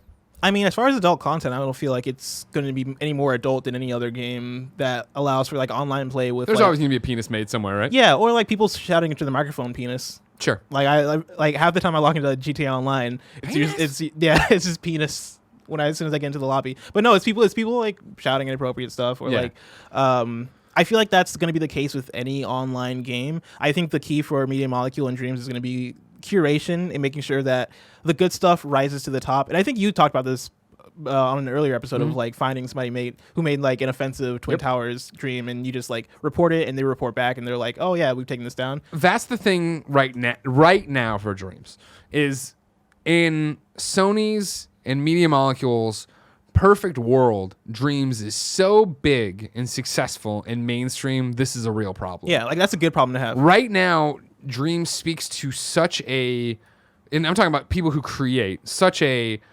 core artistic mind, and the Media Molecule Dreams community is so special and different and unique that there aren't people who are making that out there just to fuck with people. And the people who show up and want to make Yoda smashes into the Twin Towers, there's people like me or other dreamers who are playing stuff and actually wanting to find cool shit and see that and report it, and it's down. Yeah. Like the community right now is so tight knit and small in quotes, because obviously it's a video game reaching thousands and thousands of people. Yeah, so small that I think they are able to maintain in a way so many people aren't, and actually keep it on. Yeah, there's gonna be penises in there, but you're gonna get them cut down pretty quick. Yeah. Oh, I circumcise the problem. See what I mean? My question for you, right? Unrelated to this, but related to what you were kind of saying before about like one day like press releases will get made and all this stuff, right? Like my question is, will they? When right now there's not really any way to kind of monetize Dreams. Like if you make a creation, you can't really sell it. You can't really microtransaction it. Right. Do you feel like that's going to be a hurdle or like a stop sign when it comes to breaking out like that? Trying to break out your creation beyond Dreams? I mean, it depends. I feel like there's enough scrappy video game PR companies that if you had the right person with the right idea and the right connect, that they could be like, hey, I'm making this cool thing. I want to do it. I can't really pay you, but can you just put out a press release for you? Because it's this weird thing of, I think, not only would, hey, all of a sudden you're getting press releases from somebody you know and trust in the industry about a game that is made by whoever that is a big deal or interesting, and then it's an idea. There's enough layers to that I think it's interesting on the PR side of it too, where the PR person would be like, yeah, we're doing this pro bono because we think it's cool and we wanted to put this out there and we think it's a cool idea and that's what Dreams is all about. And you'd see it ripple that way, where a Dead Good Media or somebody to that, I'm using very inside baseball PR companies right now, Triple Point, Papa Agenda, like I said, Terra Bruno, somebody would do this, get it out there and be part of the movement of the reason we're doing this is because we think Dreams is cool as cool as they think Dreams is cool. So we think it's a reason to it. Yeah. When it's like, cool. Yeah. We'll do it for, I don't know, $500 or whatever. It's like, well, fuck no, I'm not making any money back on this. Why would I? Unless you are super motivated. And like we talk about all the time, like people can actively use this as their portfolio. Yeah. So if it was that, you know what? You've made something cool and free in Dreams that promotes the game you're actually working on and want to put out. Like maybe you do wrap that into your PR plan of like, all right, cool, there's a demo for our game that's now free on Dreams if you wanted. I was just reminded of, as I was thinking about this, right, of a statement from years ago where Media Molecule, or I believe it was Media Molecule, that said that their games, or that Dreams will be able to be exported to Unity or to game engines, right? And so I looked it up, and yeah, there's an IGN article. Year was it? This article is from 2015. And so, God, Dreams been around a while, huh? Yeah, right. But yeah, the article is from IGN. It's called "Everything Made in Dreams Can Be Exported to Unity or 3D Printers." Right, and it reads, it's a very short article. But Media Molecule's next game, Dreams, will let players export their creations to game engines and even 3D printers. Wired reports that Dreams is being made with exporting in mind, letting players bring their creations into Unity. Into the Unity development platform, or bring them into the real world with a 3D printer. The report also states that Media Molecule may be planning to release companion software. Yeah, I'm trying to make sure. Yeah, I think that's all that's relevant. But do you think that's still the case? I don't know, man. Because I feel like that'd be huge, as far as like the conversation of like getting your games out there and getting your games beyond Dreams, or being able to make something in Dreams and then being able to export it and then sell it. This kind of shit is awesome, and I think speaks to when they say they see Dreams as a 10-year game. I think that's the kind of marathon stuff that isn't a sprint at all.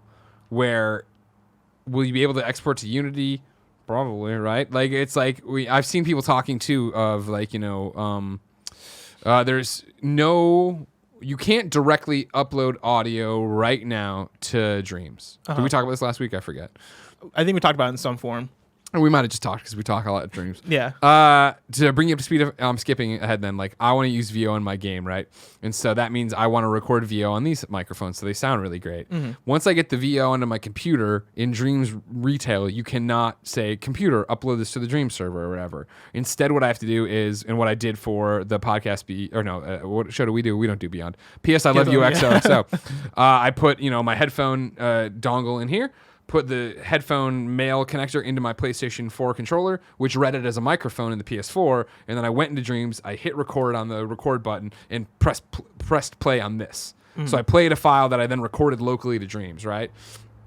I remember when Dreams was one of the many interviews we had done with them about it, they were like, oh no, you'll be able to upload it right from a computer. And so when I looked into it during the beta, there was a functionality through indreams.me to do it, but it's been removed since then to be tinkered with or whatever. Yeah. So it's going to be there one day, but it's not there right now kind of thing. Yeah. And so that's the kind of thing where it's VR. There's, the ability to 3D print stuff. I saw people on leading up to launch on the subreddit talking about that of like, oh, that'd be cool if we had that now. Like, there are so many different things that I think, as long as PlayStation and Media Molecule continue to be committed to Dreams, or as long as PlayStation continues to be committed to Media Molecule and give them money to support their studio, I think you will in fact see them do those things. But what the timeline is, who knows? Yeah, and I wonder what the future of that is, especially with the collaborative elements of Dreams, right? Like, if you want to sell a dream and you're using elements from other dreams, like, how does that conversation look like as far as like splits and all that stuff? I wonder how difficult that stuff has to be, like, super difficult in terms of nailing that stuff down. But that was the same thing I felt like. I feel it even as a creator in quotes, because I'm not, but as somebody who remixed that dream and put our show PS I Love You into it, right? Yeah. I put up a screenshot of it and people were like, oh my God, that's amazing. And I was like, real clear, I remixed this guy's dream. Like, I didn't make this world, right? Like, there is this thing, and granted, in the game, when you go to see my creation or whatever, indreams.me/gameovergreggy or whatever, like, you go and you go off of it, like, that guy's getting XP and all this stuff, and it's there, but and there's a way to track all that stuff. Sure, right? You can see collaborators and genealogy and all that stuff. Yeah, and that's kind of the spirit of to your point, if I could suddenly monetize that, I guess then it's going to be how murky, because that becomes extremely murky at that point. I don't even know how you get into it. Do you just automatically split stuff, or if you export to Unity, like, I guess you can't really track it back if you're exporting it out of Unity then selling it. I'm sure that's probably like a whole clusterfuck that they're over there. Like, it's not really a clusterfuck right now because that functionality isn't there. But I'm sure that's like a big thing that they want to figure out, unless they've already abandoned that and realized that, it's not worth the effort. But who knows? Somebody should ask them if somebody's going to interview them soon. You should ask them then. I didn't even think about it. Fuck that up, Les. Man, look at me. Number 2 video games journalist after Andy Cortez. That's why Andy's got you, you know what I mean? What else have you been playing? I've been playing Vanquish. Oh, wow. Very timely game. Yeah, so it came up on the drop last week when we were going through the 104 game segment. And I wasn't planning on playing it, but after PSLV, I was like, you know what, man? I've never really, like, played Vanquish. Like, I've played maybe the first 10 minutes of it, right? I've like tried it out, but I never really slid around a bit and you're like, oh, this is cool. I slid around and I was like, oh, that's fun, and I like bounced. And so I asked you to get me a code for Vanquish. Been playing it, because you're an expert at getting them codes. No problem. Started playing it, and man, like, that game is awesome. Like, it's if you're unfamiliar, right, it is a third-person cover-based shooter.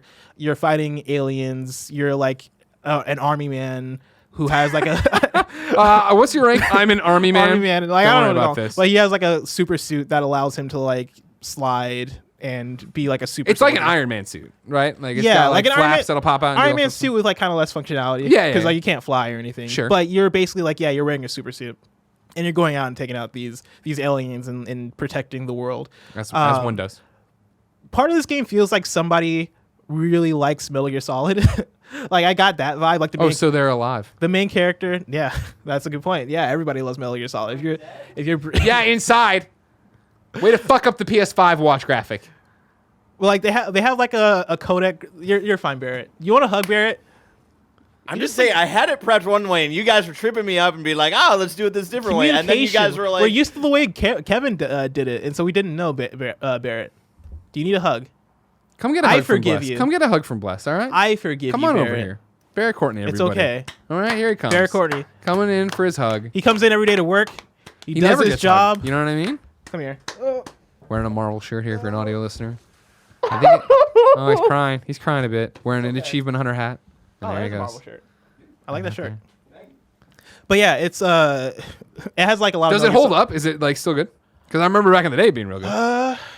it holds up and it's good. I think it's one of those ones where, as a third-person shooter, it is kind of samey after a while. Yeah. Like at first I was like, oh, this is awesome. I'm sliding everywhere. I'm shooting fools. It's very like it's a platinum game, and so there's a lot of like it's that action. Yeah, it's fast-paced action, like movement. Like this feels free, right? You're bouncing from cover to cover, right? And it feels more quicker than most first-person shooters, or not most third-person cover-based shooters, right? That said, I'm in Act 2 right now, which is like probably like 4 or 5 hours into the game, I imagine, maybe 3 or 4 hours. And I'm like, man, this game really does feel like it's doing the same thing over and over again as far as like just being a cover-based shooter with all these like fast action elements. That said, like the elements that are there, I really love because I love Platinum, and they're really good at making their action feel snappy and satisfying, right? Like I love Nier Automata, I love Astral Chain, right? Bayonetta. And Bayonetta, I actually haven't played. Yeah, I want to play Bayonetta also, and so with that with the remaster, I might also dive into that. But as far as all their games, I think they did Mad World also for Wii. That's right. Yeah. So I played Mad World Back in the day, the only adult Wii title. Yeah, but yeah, like I really like how it flows. But yeah, that said, like it feels like it is not doing much new. That said, stylistically, Back in the day, it was. Yeah, back in the day it was. And that said, like stylistically, I love it. Like I said, like the Metal Gear Solid elements are kind of strong there because like the main character has like a gruff Solid Snake voice, along with like the codec stuff, along with like the cutscenes kind of give me a little bit of Metal Gear Solid vibes, but not on the same level. Yeah. But overall, like I'm really enjoying Vanquish. I plan to go back to it. I took a break because I went back to a different game. Okay. Astrobot Rescue Mission for PlayStation VR. From the PSVR show, season 2. Yeah, Sorry, dude. Kevin and I. Go check it out. I started playing it 2018, late 2018, when PSVR was on sale for Black Friday. Yeah. And I got the bundle with Astrobot and I think Moss. Yeah, hell yeah. And I haven't played Moss. I really got to play Moss. Quill, come on. She's got an adventure I've heard amazing things about Moss. Astrobot Rescue Mission, I started playing. I played like the first half of it, and I was blown away. The thing was, though, I started to get motion sick. Because sometimes I get motion sick real easy. Yeah. And it hit me so bad when I was playing Astrobot that and I think what it was I was doing a level where it was taking me upwards, and I think that messed with me a bit. But it got so bad that I was like, I basically had to take it off, and I was like sweating, and I was like, okay, I got to take a nap. And I just closed my eyes for like a couple hours. Like that's how hard it hit me. Wow, damn, dude. Yeah, so I was just like, I'm gonna take a break from Astrobot, and I never went back to it. Long break. Yeah, a long break. This week I was kind of craving it. This week I was like, oh man, I really liked Astrobot for what I played. I'm gonna go finish it. And I played the latter half of Astrobot, beat it, and Astrobot Rescue Mission is probably the best designed 3D platformer that's not like that doesn't have Mario in the title. Totally. Right. It is incredible how well put together those levels are in that game, and the mechanics, and like how they really make it matter that it's in VR. Like every single mechanic in that game feels complementary to the fact that like you're in a VR world. Like from the ways in which like Astrobot Rescue Mission in terms of level design is probably analogous to, I want to say Crash Bandicoot, but it's more open than Crash Bandicoot. It's a linear level that you're making your way through, but at the same time you have to collect all the different Astrobots that are hidden in the levels, right? And so it has that element, kind of like Spyro the Dragon, where you're collecting the eggs. It has the Astrobots that you're collecting, and so like it does such a great job of making you get out of your chair if you play it sitting down, because you got to sit up, you got to move around, you got to move your and head that's in the VR cool space, thing, right? explore Like the space. It's a linear like a linear level designed game where you're making your way from point A to point B towards the end of the level, and you're following Astrobot as you're making your way through.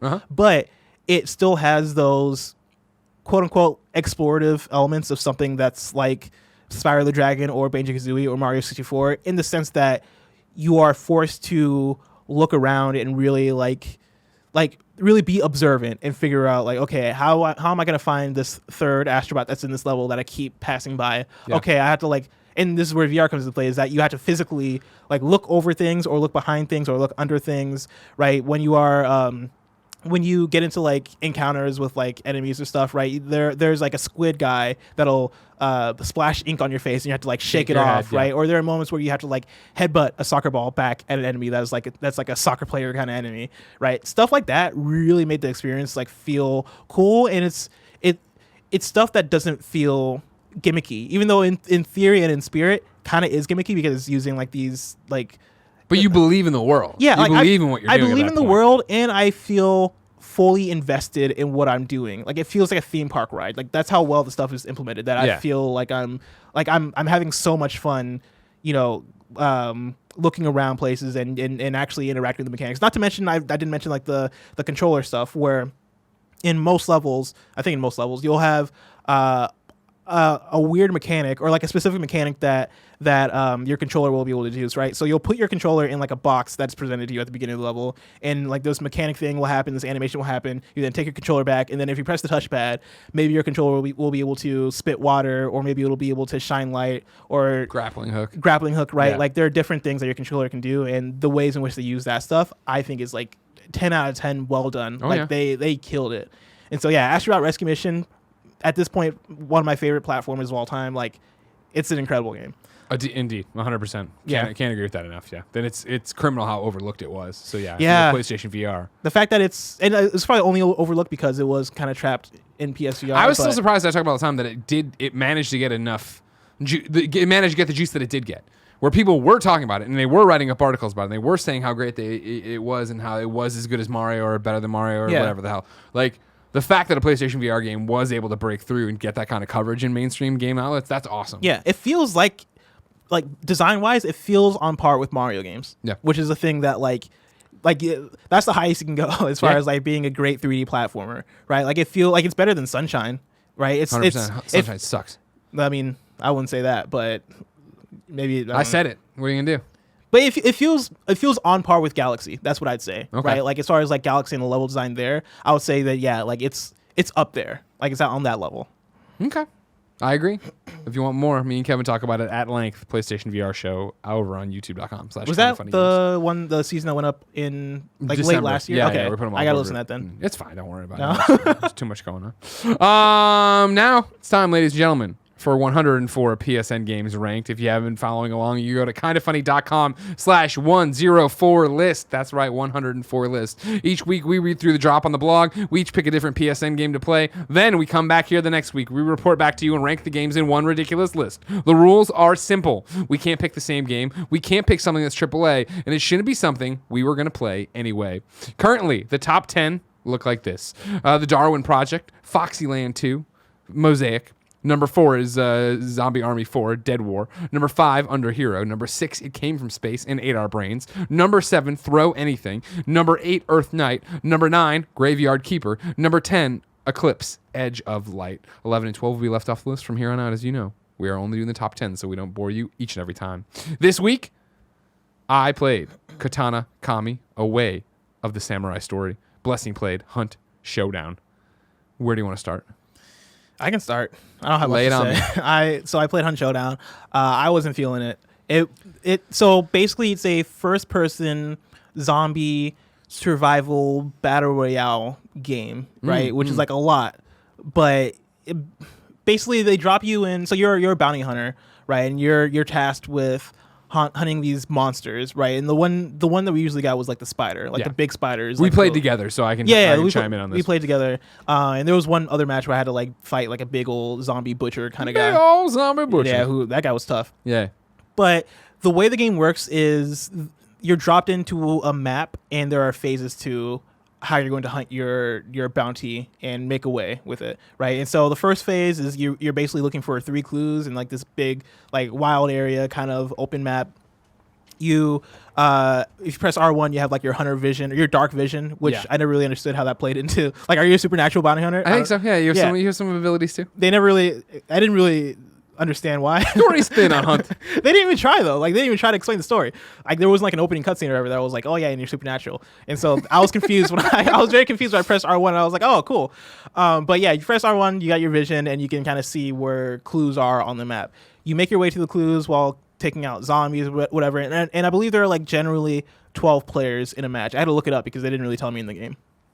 But you make your way to the clues. Once you find 3 clues that are spread out on the map, you then go on to the next phase, which is you go and take out your bounty, right? You get to your bounty, you fight your bounty, which is like it's a whole battle, it's a whole fight. Take that bounty out, you then have to I forget the terminology, but it's not exercising, but it's exercising. Yeah, You're it's exercising the demon. You're basically exercising the demon out of the bounty, right? You do that. That's a whole phase where you have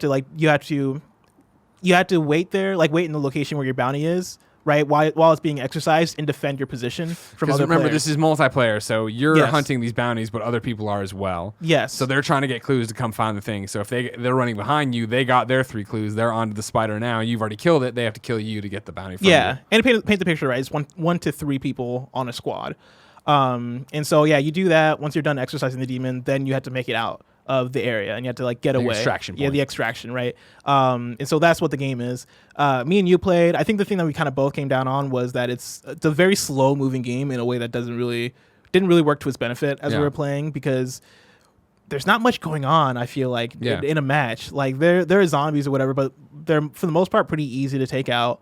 Really like the threat, and this is going to sound like marketing for Walking Dead or whatever, but like the real threat were the human beings that are in the match. And man's in humanity to man. Yeah, like humanity was the real threat, and humanity kind of sucked to fight. I thought like it wasn't really fun. One, because it felt like if somebody got the jump on you, then you can be pretty much done. It's like over, that's what happened to us. That's what happened to us, where we got to the end of the match, and it was like 1 second until our extraction, and somebody got to jump on us, and I guess headshotted me, and then took me out in one go. Yeah, and then I got shot right to death. And it was one of those things where like, cool, we just put in 20 minutes to like 30 minutes into a match for it to just end like that. Totally and abrupt. It didn't have that much satisfaction to it. Yeah. Like I played quite a few matches, right? Because I played with you and I played without you, and I did the tutorials like 3 times because I kept messing up all the tutorials. One time it crashed. The other time I went with Tim to McDonald's, so I had to stop midway through. It was those situations. Yeah. And so, I played quite a bit of it, and for the most part, I was like, not having too much fun with it. Like the killing the zombies, was fine. Yeah, Cool. what I told Jen when I went and met her for lunch after we played, I was like, it on paper without the criticism sounds so good. Sounds cool. It's because what I would describe it as, right, is that it's literal Monster Hunter, where it's like if we were going in to hunt real monsters in quotes, zombie or giant ghost butchers and fucking spiders or whatever. Yeah. And it is, we can work together to take them out, but then we have to fight other people if we're not in a squad or whatever. Overall, in every aspect of the game, it needs to be 25 to 30% faster.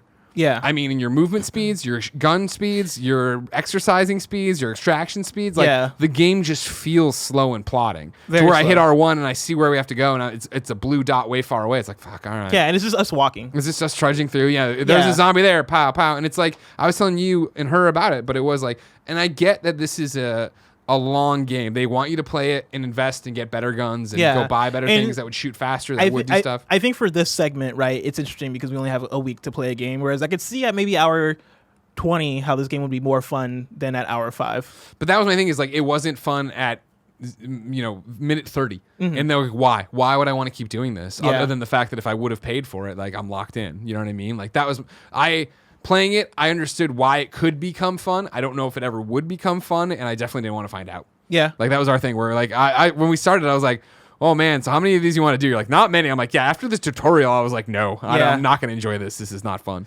Yeah, I think the things I will give the game is, one, the menu music is awesome. Yeah. It's like that. It's like that Louisiana. Like, like the hum. Yeah. I think visually it looks pretty good, right? Yeah. Like I think I'll give you that. It has a visual style. It has a visual style to it, and I think they did a good job with it. And like the gunplay with the zombies wasn't terrible, right? Like I did like the feedback of like the shots from the gun and the way it felt to like put down a zombie. Like, it felt very Walking Dead to me. Yeah. And I kind of liked it. But I think in practice, like everything in motion, I feel like kind of fell apart to me in a way where I was like, dang, like that sucks, because I had high hopes for it because I heard people talk about Hunt Showdown before. I remember people on PC liking it a lot. Yeah, and so I don't know if it's a console thing or if it's just like a not my jam kind of thing, but I wasn't feeling it. Okay. One I picked was Katana Kami, A Way of the Samurai Story. It was recommended, obviously, last week because it smacks of Moonlighter, right? They go into this dungeon, you fight a bunch of monsters, you get stuff, you come out, it helps you on your journey. And we read the thing, and it was very flowery of like, oh, well, the blacksmith's daughter's been kidnapped, and you wanted to marry her, so you're gonna go save her, whatever. I told you, like. And it's a side story to Way of the Samurai, or Way of the Samurai, right? Like, it's not a mainline game, but it's got that whole thing. It's isometric. It's you walking with your katana, third person. smashing stuff up, killing things, or whatever. But like the game, like this is of all the games we've done on this is the one I've played the least of. Not because it was bad, because it's just so like flat. Because it literally is like you start the game, you walk into this area. As you get close to this area, it's the blacksmith and his daughter getting shaken down by the bad guys who are like, "You owe us money, blacksmith. We're gonna take your daughter." And he's like, "Don't take my daughter." And they take his daughter, and his daughter's like, "Don't worry, Dad. I trust in you to get me back." And then your character walks over, and you get dialogue choices, but it basically goes like, "Man, that sucks, hon." He's like, "Oh, it totally sucks. And I can help you." "Oh, you'll help me?" "Yeah, but I get to marry your daughter, who I apparently have never met." He's like, "You can't marry my daughter." "All right, then I'm not gonna help you." "All right, I'll think about it." "All right, I'll help you." And then it's like, "This is your bed. You can sleep here." "All right." You sleep, and then it's like you wake up and you go into the weird mystic tree, and then there's dogs and snakes to fight, and it's all this shit, and it's like, as you're going, you're fighting them, and then you're picking up new swords that you can use to craft into better swords and upgrade. Keep your. It's just like, it's just that is, and then it's just you come out and you go in, and you talk to the blacksmith, and you give him some stuff, and then you got to pay off the debt collector when he comes through, or murder him like I did, and then I still have to pay the debt, but it doesn't matter. It's just like. It's super simple. The menus are ugly and basic, and it's just like, this is what this is. If you want to go in there and like draw your katana blade, and like the combat was fun enough of heavy strike, weak strike. There's some combos. There's some dodging. There's power moves or whatever. All well and good, but I was like, all right, yep. Like I know there'll be tougher enemies as we go. You go, you have the choices. You go into this of like, do you want to keep going down? Because if you die, you lose your stuff unless you have insurance and all this other stuff. Like there's a risk reward to it, but it was like, Moonlighter is a better game in every way. So like, I wouldn't want to play this overall. And it could be an aesthetic thing that you dig or like about it, but did not work for me, but not bad. So I think it's similar, like what we're talking about. Yeah. So for you personally, on our top 12 right now, for now bringing 13 to 14, where do you want to put Hunt the Showdown? Oh man. All right. So, right now for me, I'm thinking either above or below Graveyard Keeper. Okay. Because both of these games, like Graveyard Keeper, like I said, like not terrible, but it's just very much not my jam. But at the same time, like I don't think Graveyard Keeper was great when I played it. Like it had the thing of like feeling kind of bare bones in terms of how like it looked visually and the UI and all that stuff, and like it didn't really do a good job of kind of directing me. Sure. That's kind of how I felt. It was like Hunt Showdown. I still, man, yeah, is that menu music, man?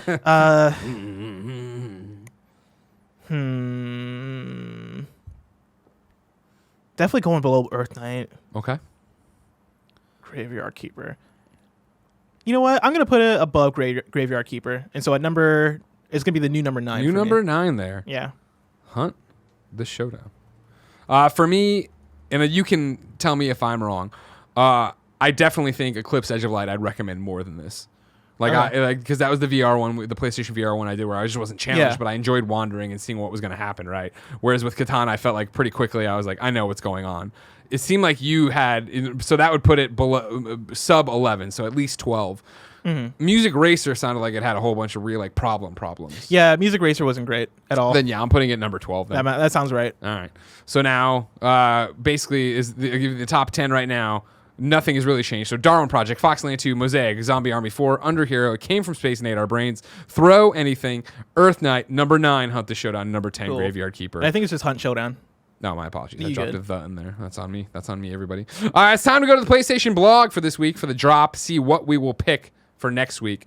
Going through right now, it starts with Bloodroots. Bloodroots we cannot pick, of course. We already played Bloodroots. We already would play Bloodroots. I think we're still embargoed through Act 1, which I will tell you is great, and you should play Bloodroots. Whenever the embargo is up, maybe I'll tell you about the rest of the acts and if you should play it or not. Then it's Bucket Night, out on PlayStation 4. Bucket Night is a classic run-and-gun platformer game. Even knights still have to pay taxes, loans, and alimony. Help unnamed but brave knight in his sacred mission to find the Holy Grail and make some money. Explore dungeons, slay enemy, avoid traps, and stay alive and get rich. Coffee Crisis on PlayStation 4. Coffee Crisis is a neo-rogue brawler that puts you in the shoes of the only baristas on Earth with enough heavy metal in their veins to fend off an alien assault. Play solo or join up with a friend to fight across 8 unique locations, ranging from your coffeehouse HQ to the far reaches of outer space. So far, these are awesome. Yeah, right? Daedra Empty comes out. The epic and this is on PlayStation 4, the epic of a girl and a small dragon spun into the fantasy sky. A new look of 2D shooting. High field shooting is here. Run around the sky and confront powerful enemies with a variety of weapons and a high degree of freedom. Flowing clouds, sparkling light, shining wings illuminating the sky, and translucent graphics that color the story. Small wings and a girl's wish run through the sky. All right. Gan Bear Super Strikers, PS4, and PlayStation Vita. It lives. Strategize and kick your way to the goal to become the best soccer player. Gan Bear Super Strikers is an innovative mix between tactical RPG and soccer. Win matches to level up and earn new equipment that will allow you to earn special abilities, boost your player's stats, or protect yourself against altered status effects. Barrett, can you have that one on deck? Like a trailer? Like a trailer for that one on deck. Grizzland is coming to PlayStation 4. Welcome to Grizzland. Welcome to the Grizzled Planet, a seamless open-world platformer presented in retro style and filled with old-school challenges. Explore without pointers to uncover secret areas. Equip yourself with the unique items and skills, even the ability to shrink and enlarge or explode and recombine. Only through self-discovery will you overcome enemy dinos in this epic combat to find the truth of Grizzland. Hay Fever is coming to PlayStation 4. Help Thomas, the allergic mailman, gather all his lost letters in this challenging and unique 2D platformer. In Hay Fever, the player takes control of Thomas, a young postman with a strong work ethic. There's just one tiny issue. Thomas suffers from terrible, and we mean terrible, allergies. Tomic the allergic mailman. Yeah. What's he allergic to? Outside, probably, I guess. You know what I mean? He's a mailman, so he's, trees and shit. Heroes must die. Again, PlayStation 4. You are the hero. Your last memory is felling the demon Gil? No, it's, what's that? Guile. Thank you. I was going to say the Street Fighter guy. Thus saving your world. However, you died in the process, and now you cannot remember her, the one for which you fought the demon. The gods have given you 5 more days to put together your affairs, but time will quickly take its toll, and you will grow weaker as days pass. House Flipper on PlayStation 4. House Flipper is a unique chance to become a one-man renovation crew. Buy, repair, and remodel devastated houses. Give them a second life and sell them at a profit.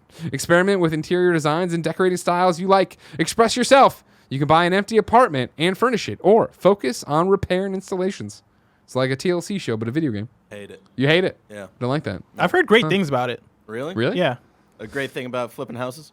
Yeah, about House Flipper. I think Abby Russell from Giant Bomb played House Flipper. Yeah. And I think Brandon But did she Wilson. like it then as a joke? Because she likes a lot of things as jokes. I think she just has interesting taste. Okay. Yeah. But also, I think Brandon Wilson and Wilkie Beast also liked House Flipper, as far as I understand. Never heard I've of heard it. multiple people like House Flipper. Okay. Yeah. Inflection extended cut on PlayStation 4. Wander through an interactive nightmare set within a once happy home. Uncover the heartbreaking mystery hidden within messages, artwork, and other vestiges of domestic life, all while struggling to survive encounters with a relentless entity that stands in the way of finding absolution. Mega Man 0/ZX Collection, Legacy Collection. You know Mega Man. We're not going to read that one. We can't do that one. MX Nitro Ultimate Edition. MX Nitro Unleashed invites... Wait, Unleashed? No, that's what. Well, they say Unleashed. Unleashed invites you to blaze into motocross racing nirvana. The game expands upon the original MX Nitro with new tracks, new bosses, and new outfits. The game also includes several improvements from the original, including improved visuals. One Punch Man, a hero nobody knows on PlayStation 4. Wait, what? There's a One Punch Man game? Yeah, and since you don't know about it, probably not great. The first One Punch Man game finally makes its debut. Dive into a dynamic fighting game experience with beloved characters from the first season of One Punch Man. Play as your favorite hero or become one. Create your own hero avatar and choose your own set of powers and abilities. This is a great week. All right. Ritual Crown of Horns. I apologize. Ritual Crown of Horns is a slaughterhouse, a fast-paced action game set in an alternate Wild West, a demonic version of a hellish frontier.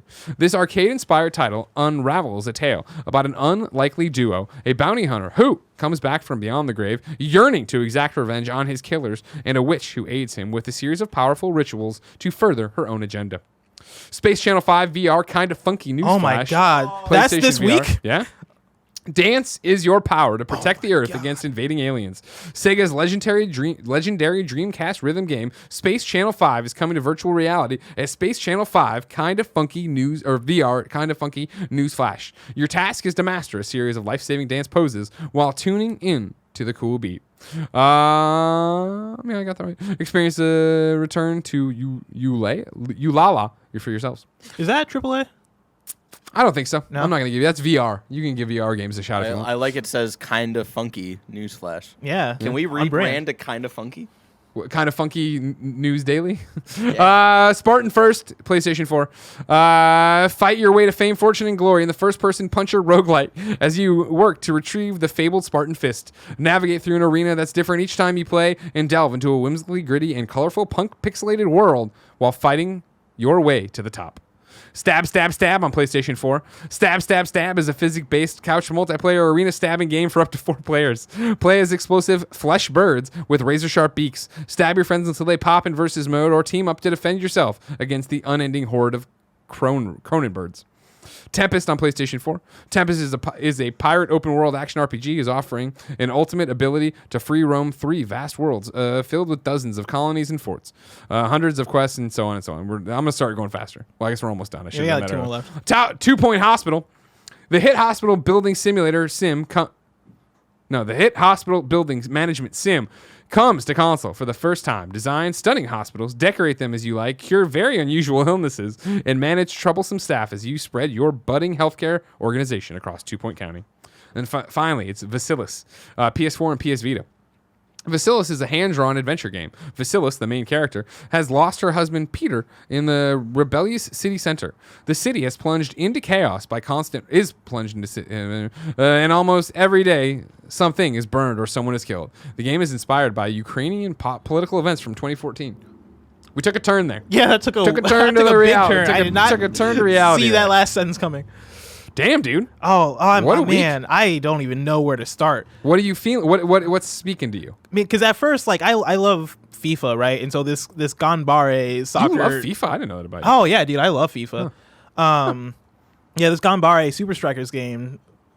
Oh, never mind. That's all it took, huh? One look at it. Yeah. At first, I was like, I'd play a soccer strategy game, but maybe actually, you know what? This doesn't look too bad now. I'm looking at it a little bit more. Okay. But I will probably not choose this one, though. I will probably not choose this one. Okay, so what else is in the running for you? Space Channel 5 you seem stoked about for a second. You seem... MX Nitro had your attention. Barry, can you pull up MX Nitro Ultimate Edition? Yeah, I just need to know how similar this is to those PS2 MX versus ATV games. Because I used to play the mess out of those. But that one's up my alley, or that one's piquing my attention. And then this One Punch Man game is also piquing my attention. Okay. Or piquing my interest. It piques your interest. Piqued my interest. Yeah. Okay. Yeah, I like how you're like, I don't believe you, but all right, whatever. I'll do it. Is there no video for MX Nitro Unleashed? Okay. It's okay. What about you? Is there anything that's sticking out to you? I'll tell you what. Hold on. I want to do one. I want to make sure I get it right if I do. And I don't think I'm violating anything, so don't yell at me, everybody, all right? Oh. Is there one that's missing? Also, no, it's not missing. Diadra Empty also was kind of piqued my interest. Yeah, it did too. Okay. Spartan Fist has my attention. I think it might have been in one of the game showcases. Spartan Fist? Yeah. You remember Spartan Fist from earlier in the conversation? Fight your way to fame, fortune, and glory in this first-person puncher roguelite as you work to retrieve the fabled Spartan Fist. Navigate through an arena that's different every time you play and delve into whimsically gritty and colorful punk pixelated world. Sounds awesome. Too bad I'm picking it. That's mine. Okay. It was between this and the house game. The house game seems like it's gonna be a much slower burn. Yeah, that's the thing about House Flipper. I'm not in the mood to play 20 hours of that. I would love to try House Flipper, but if this wasn't like a weekly segment. I can't find MX Nitro Unleashed. Like, I can't find a trailer for that. Okay, but is this MX Nitro? Well, remember what's weird about it, right, is that it's called MX Nitro Ultimate Edition, PlayStation 4, right? And then it says in the description, MX Nitro Unleashed. Oh, yeah, and the image says Unleashed, so it's weird. But this is MX Nitro. So this is probably the same game. This is just Unleashed has whatever else added to it or whatever. Ultimate Edition has the extra content. Oh, this looks fun. This looks oh, man, what a fun game. It looks like a more high fidelity Trials. Yeah. Right? I don't know how like physics based it'll be. I mean, it looks very physics based. I mean, it looks like there's a lot of physics, you know? Yeah, like look at those bodies. Oh man, I am conflicted because this looks awesome, but then also 2 Point Hospital, or not 2 Point Hospital, sorry, Space Channel 5 VR kind of funky funky newsflash. That's a long title.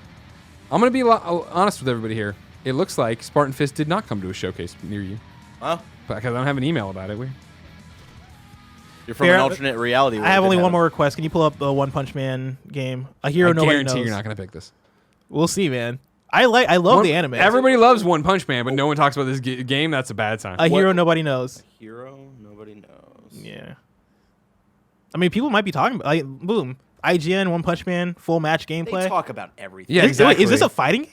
Yeah. Yes. It was in the description, Blessing. God, do you not listen when I talk, Blessing? You talk on the show?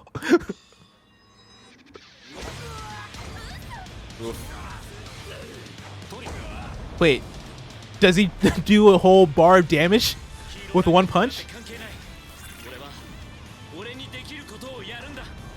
So if you're an audio listener, they're fighting, but it looks like One Punch Man's running to the fight. And I assume when he gets there, he's just going to fucking punch one person to death. You know what? I think I did hear about this game. I think there's a mechanic where he's basically charging his punch throughout the whole match. Okay. And then once you it's do charged, something? you can do it, and then it'll take out the other person in one punch. Okay, here goes. We're 4, 3. Yeah, he's like running from like somewhere else. Sure. That's like the bar that's like loading, and then Here he boom, comes. he comes through and then punches them, That doesn't seem really fair, you know? and then kills them in one hit. I'm so conflicted. Maybe I'm not the hero I don't- wanted to be. I don't know, man. I really like fighting games. I just don't know if that'll translate well, man. His power. Man, I'm so conflicted. All right. I say you go with the motorbike one. See, right now it's between that, Space Channel 5, and this One Punch Man game. Oh, is chat saying anything, Barrett? Absolutely nothing. They're not saying anything? They aren't saying a goddamn thing. I'm going to go Space Channel 5 since that's probably going to be the best there we one. Go. So for next week, entering the list, Spartan Fist and Space Channel 5 VR. Now, ladies and gentlemen, let's have a word from our sponsors. This episode of PSI Love You XOXO is brought to you by Mint Mobile. If you're still using one of the big wireless providers this year, have you asked yourself what you're paying for? Between expensive retail stores, inflated prices, and hidden fees, you're being taken advantage of because they know you'll pay. Enter Mint Mobile. Mint Mobile provides the same premium network coverage you're used to, but at a fraction of the cost because everything is online. Mint Mobile saves on retail locations and overhead and passes the savings on to you. Tim got this for his mom when his mom's bill came and he looked at it and he said, "You're not using any of this stuff. Mint Mobile's way better." Signed her up. They both love it. Mint Mobile makes it easy to cut your wireless bill down to just $15 a month. Every plan comes with unlimited nationwide talk and text. With Mint Mobile, stop paying for unlimited data you'll never use. Choose between plans with 3, 8, or 12 gigabytes of 4G LTE data. Use your own phone with any Mint Mobile plan and keep your same phone number along with all your existing contacts. Ditch your old wireless bill and start saving with Mint Mobile. To get your new wireless plan for just $15 a month and get the plan shipped to your door for free, go to mintmobile.com/PSILoveYou. That's mintmobile.com/PSILoveYou. Cut your wireless bill down to $15 a month at mintmobile.com/PSILoveYou. Up next, ladies and gentlemen, it's Bespoke Post. This winter, start a new routine to upgrade your everyday life with a monthly box of awesome from Bespoke Post. Bespoke Post sends guys only the best stuff every month, so whether you're looking to commemorate an occasion with a bottle of a champagne saber, or toast a perfectly aged winter cocktail, Box of Awesome has you covered. From style and grooming goods to barware, cooking tools, and outdoor gear, Box of Awesome has carefully built collections for every part of your life. Tim got our Box of Awesome. He got the barware set. Him and Gia have been using it over at their new place, and they're enjoying it quite a bit. I see them drinking all the time. I don't know what's going on because I'm not invited, but I see them using it. Am I right, Barrett? Yeah. To get started, take the quiz at boxofawesome.com. Your answers will help you pick the right Box of Awesome for you. They release new boxes every month across a ton of different categories. It's free to sign up, and you can skip a month or cancel at any time. Each box costs $45, but it has more than $70 worth of gear inside. Get 20% off your first monthly box when you sign up at boxofawesome.com and enter the code PSILY at checkout. That's boxofawesome.com, code PSILY for 20% off your first box of awesome. Don't you want to be awesome, Barrett? Yeah. Thank you, Barrett. And then the final sponsor, Gaming Ride Home Podcast. I just want to tell you about a great new podcast, the Gaming Ride Home Podcast. It is video game news, all the headlines, rumors, reviews, hardware leaks, release date confirmations, and more, all delivered to you every day at 5 p.m. Perfect for your home commute. The show is hosted by former Game Informer and IGN writer Kyle Hilliard, and It is only 15 to 20 minutes long. It's like Too Long Didn't Read as a service. Kyle is online all day reading all the tweets, reading all the rumor blogs, consolidating it all into one show that you can catch up on everything that's happened while you were doing whatever it is your busy life has you doing. This is the latest show from the Ride Home Podcast Network and daily news podcast folks celebrating 2 years and 25 million downloads. Search your podcast app right now and subscribe to Gaming Ride Home. Well, I hope you like those ads. Our sponsors, you know what I'm saying? I hope Cool Greg remembered to cut all that out. Questions for reader mail, of course, can be submitted at patreon.com/kindafunnygames. I'm going to give today's question to Anakin JMT, who writes in and says, I just finished my first playthrough of the entire Uncharted series and Last of Us. Great work. We're proud of you, Anakin. Congratulations. I found all of them amazing, particularly Uncharted 3, which, agreeing with Greg, I can now say is better than Uncharted 2. Bam.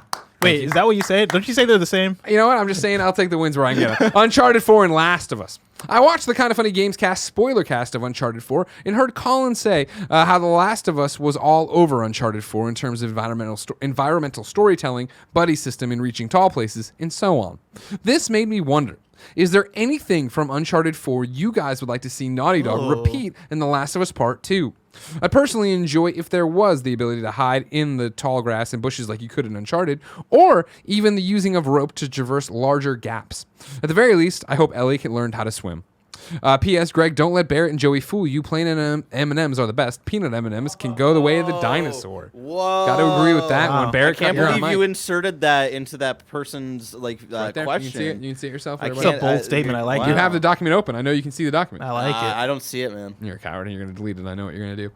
Great question, Anakin. Yeah. First off, I'll tell you right now, you say, I'd personally enjoy to see if there was the ability to hide in tall grasses and bushes like you could in Uncharted. You can. Yeah. I remember that demo I got to go play of, 2 hours plus or whatever. The second part was Ellie trying to get to somewhere, somebody, I won't tell you if you're total blackout, and it involved fighting a lot of people in a very larger section of a neighborhood that was open, and there was tall grass to hide in, cars to get underneath. That stealth section, I think that you've seen Last of Us start with and then improve on through Uncharted. It's there as well. Yeah. Anakin mentions here even using the rope to traverse larger gaps. Is he talking about the grappling hook kind of thing? Yeah. I don't know if Uncharted 4. I don't know if I'd want to see that. It's a little too Indiana Jones. Yeah, not that's grounded, my thing. Right? It's like Last of Us is so grounded and grimy and slow, and that's what makes that game work, and that's what makes it different from Uncharted. That's what makes it awesome.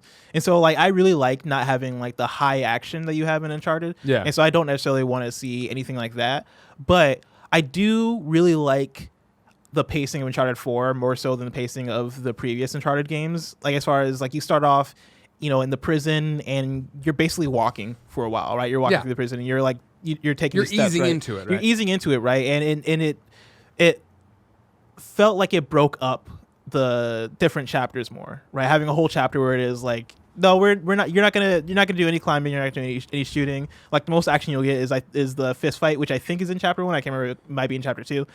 I really like the pacing of Uncharted 4. I hope Last of Us kind of adopts that a bit and lets its moments breathe the way that Uncharted 4 kind of let itself breathe, because Last of Us 1 definitely had great amazing pacing, actually, I'd even say, right? Even in that first chapter, right? That has a similar thing that I'm talking about, where it is okay, cool, we're going through the story sequence. We're not going to hit you with. You want to see them take their time. I want to see them take their time and also experiment with, allowing different chapters to kind of do their own thing and be their own.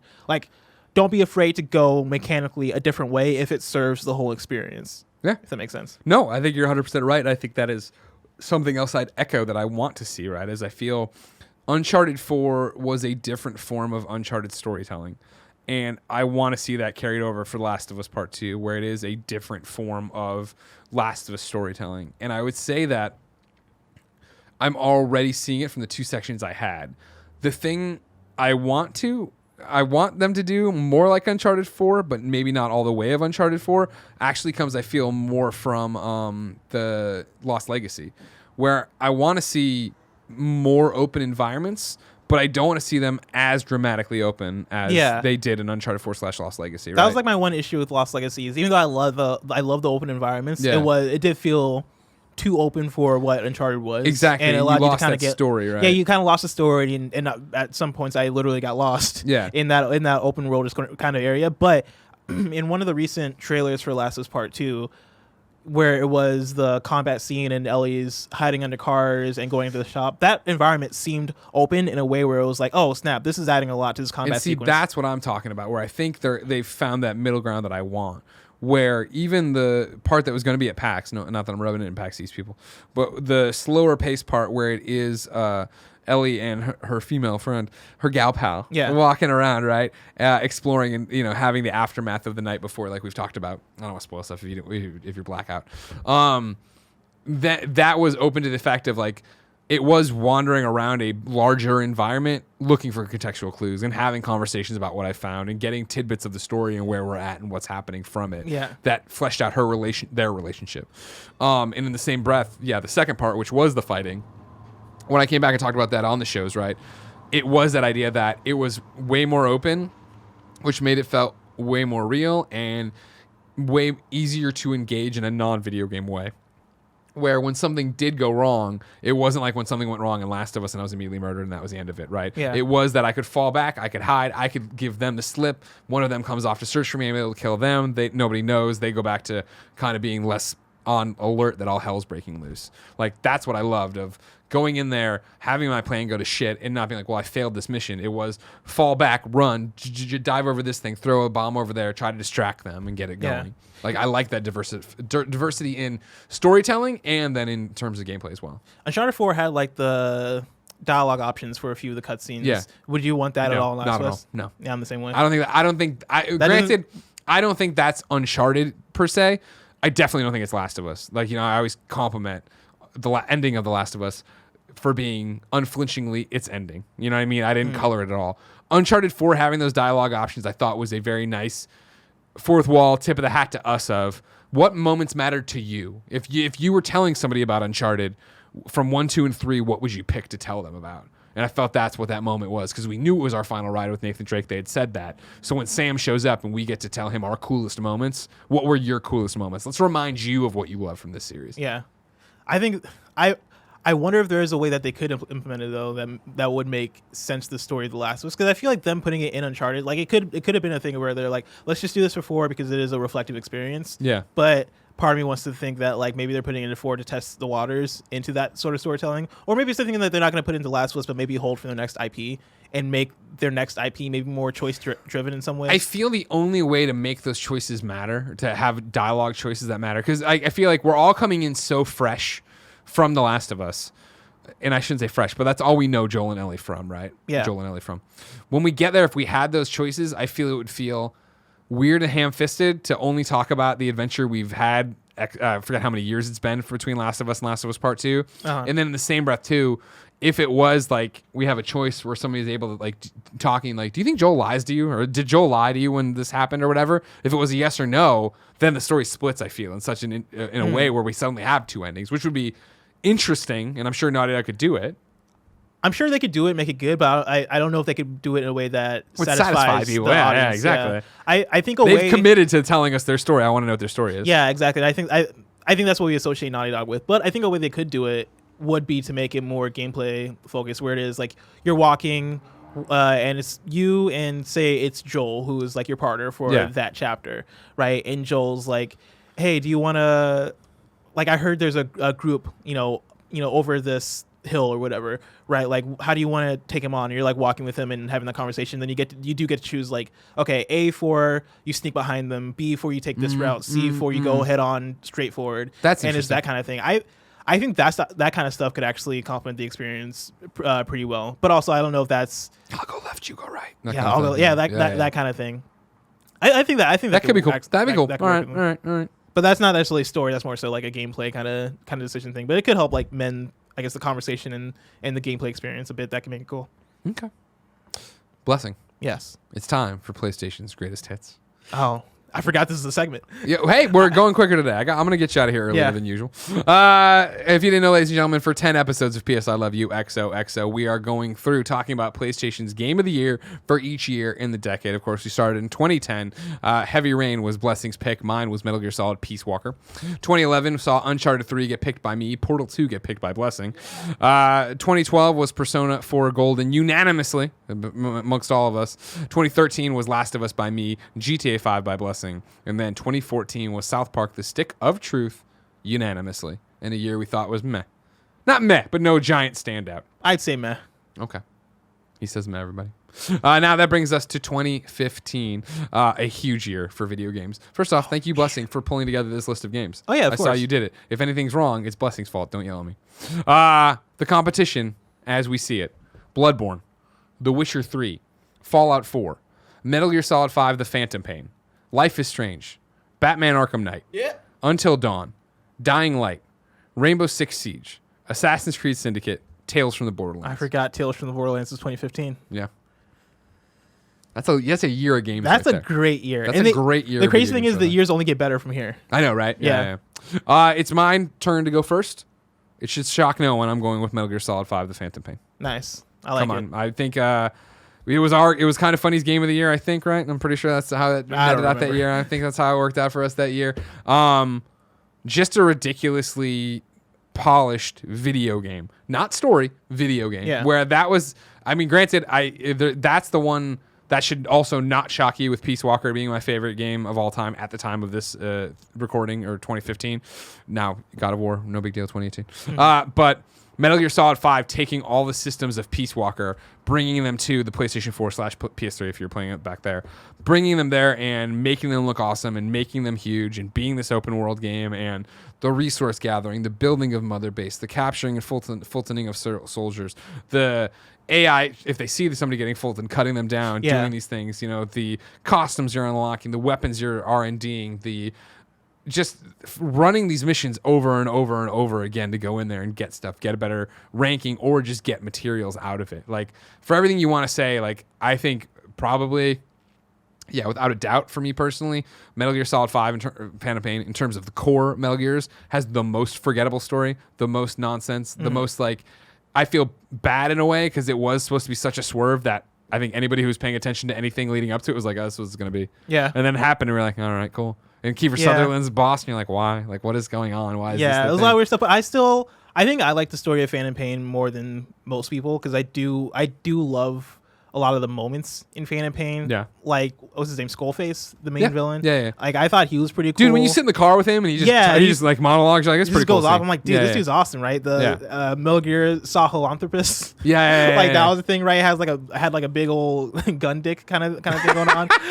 Like, that was cool. But also, like, there are moments of, I don't want to spoil anything about the Phantom Pain, but like there are ways in which the story kind of bleeds into the idea of building Mother Base, and the idea of the central themes being like language and culture and how that stuff kind of plays together, right? Yeah. That I think is really interesting and really cool. That's fair. That's good. And along with that, right, there are moments in, I guess, chapter 2, right, like the later half of the game, that, like, remember when you think it's over and it's like, to be continued. Yeah, chapter 2. Chapter like, 2, what the fuck? and then you finish chapter 2 and you're like, oh, cool, where's chapter 3? And then it just they're ends. like, no, there's a huge. And it's like, wait, what?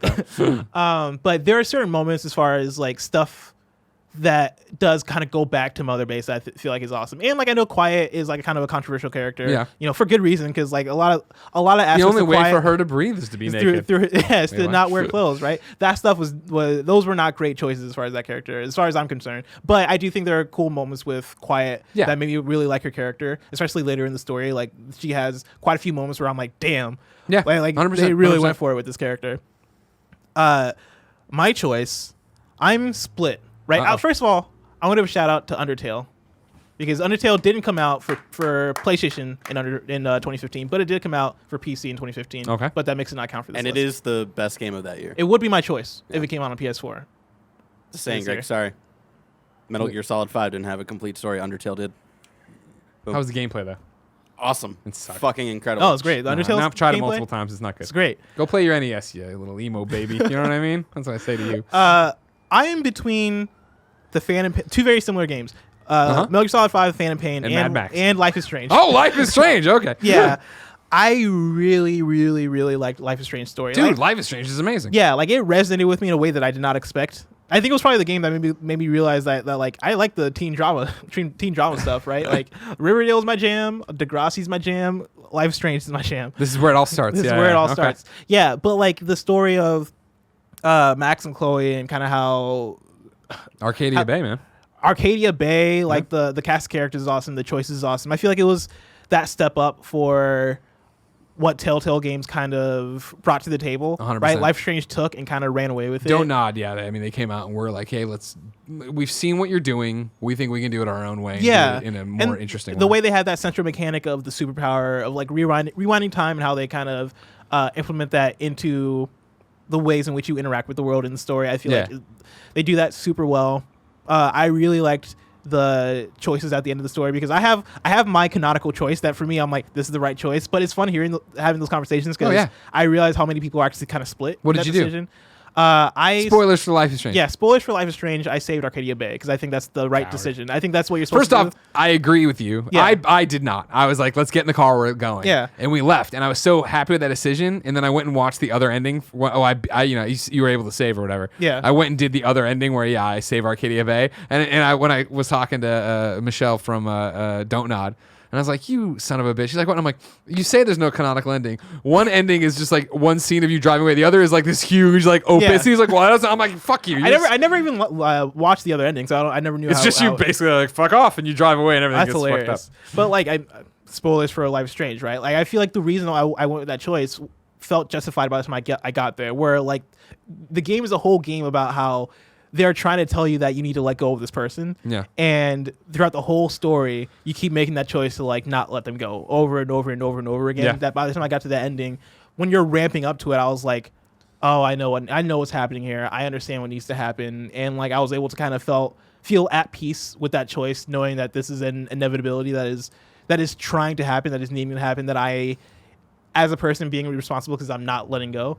I thought that was like a very powerful thing, and I really liked a lot of the writing of Life is Strange. And I, like, by the time Life is Strange Before the Storm came out, I remember playing that and being like, man, like they have something special here, right? Like, I love the first iteration. Dude, of Life is Strange. the music, yeah. the art style, you know what I mean, where it is simple and it's not simple all at once. Yeah, like there's an authenticity to the personalities of the character. Like, I know a lot of people have the complaints of like people saying "hella" all the time, right? That's just Chloe, and it's explained in the prequel of why she says it. Yeah. So there you go. And like, I didn't really have that issue, but like, I felt like I remember my first time in Chapter 1, right, playing as Max and going over to Chloe's house, right, and stepping into Chloe's room, right, and I kind of had a flashback to my own sister's rooms, right, and like hanging out and being like, man, this room feels real in a way that I didn't expect. Yeah. Right, like all like how messy it is, all of like the posters, the tapes, like just crap on the floor. crap on the floor. That box of old kid stuff everybody has. Yeah, like it's incredible. It's awesome. That said, I think I might.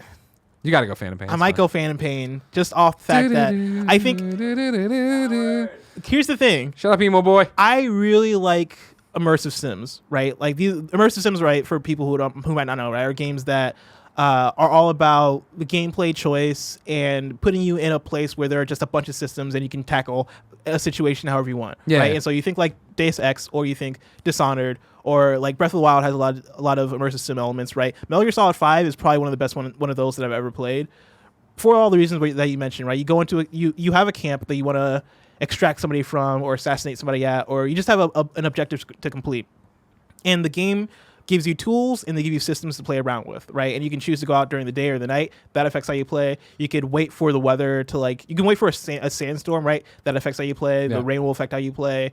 The distance for snipers, which is a thing that's like in every FPS, right? But like the ways in which that kind of then interacts with the different systems at play, like that affects how you approach the situation.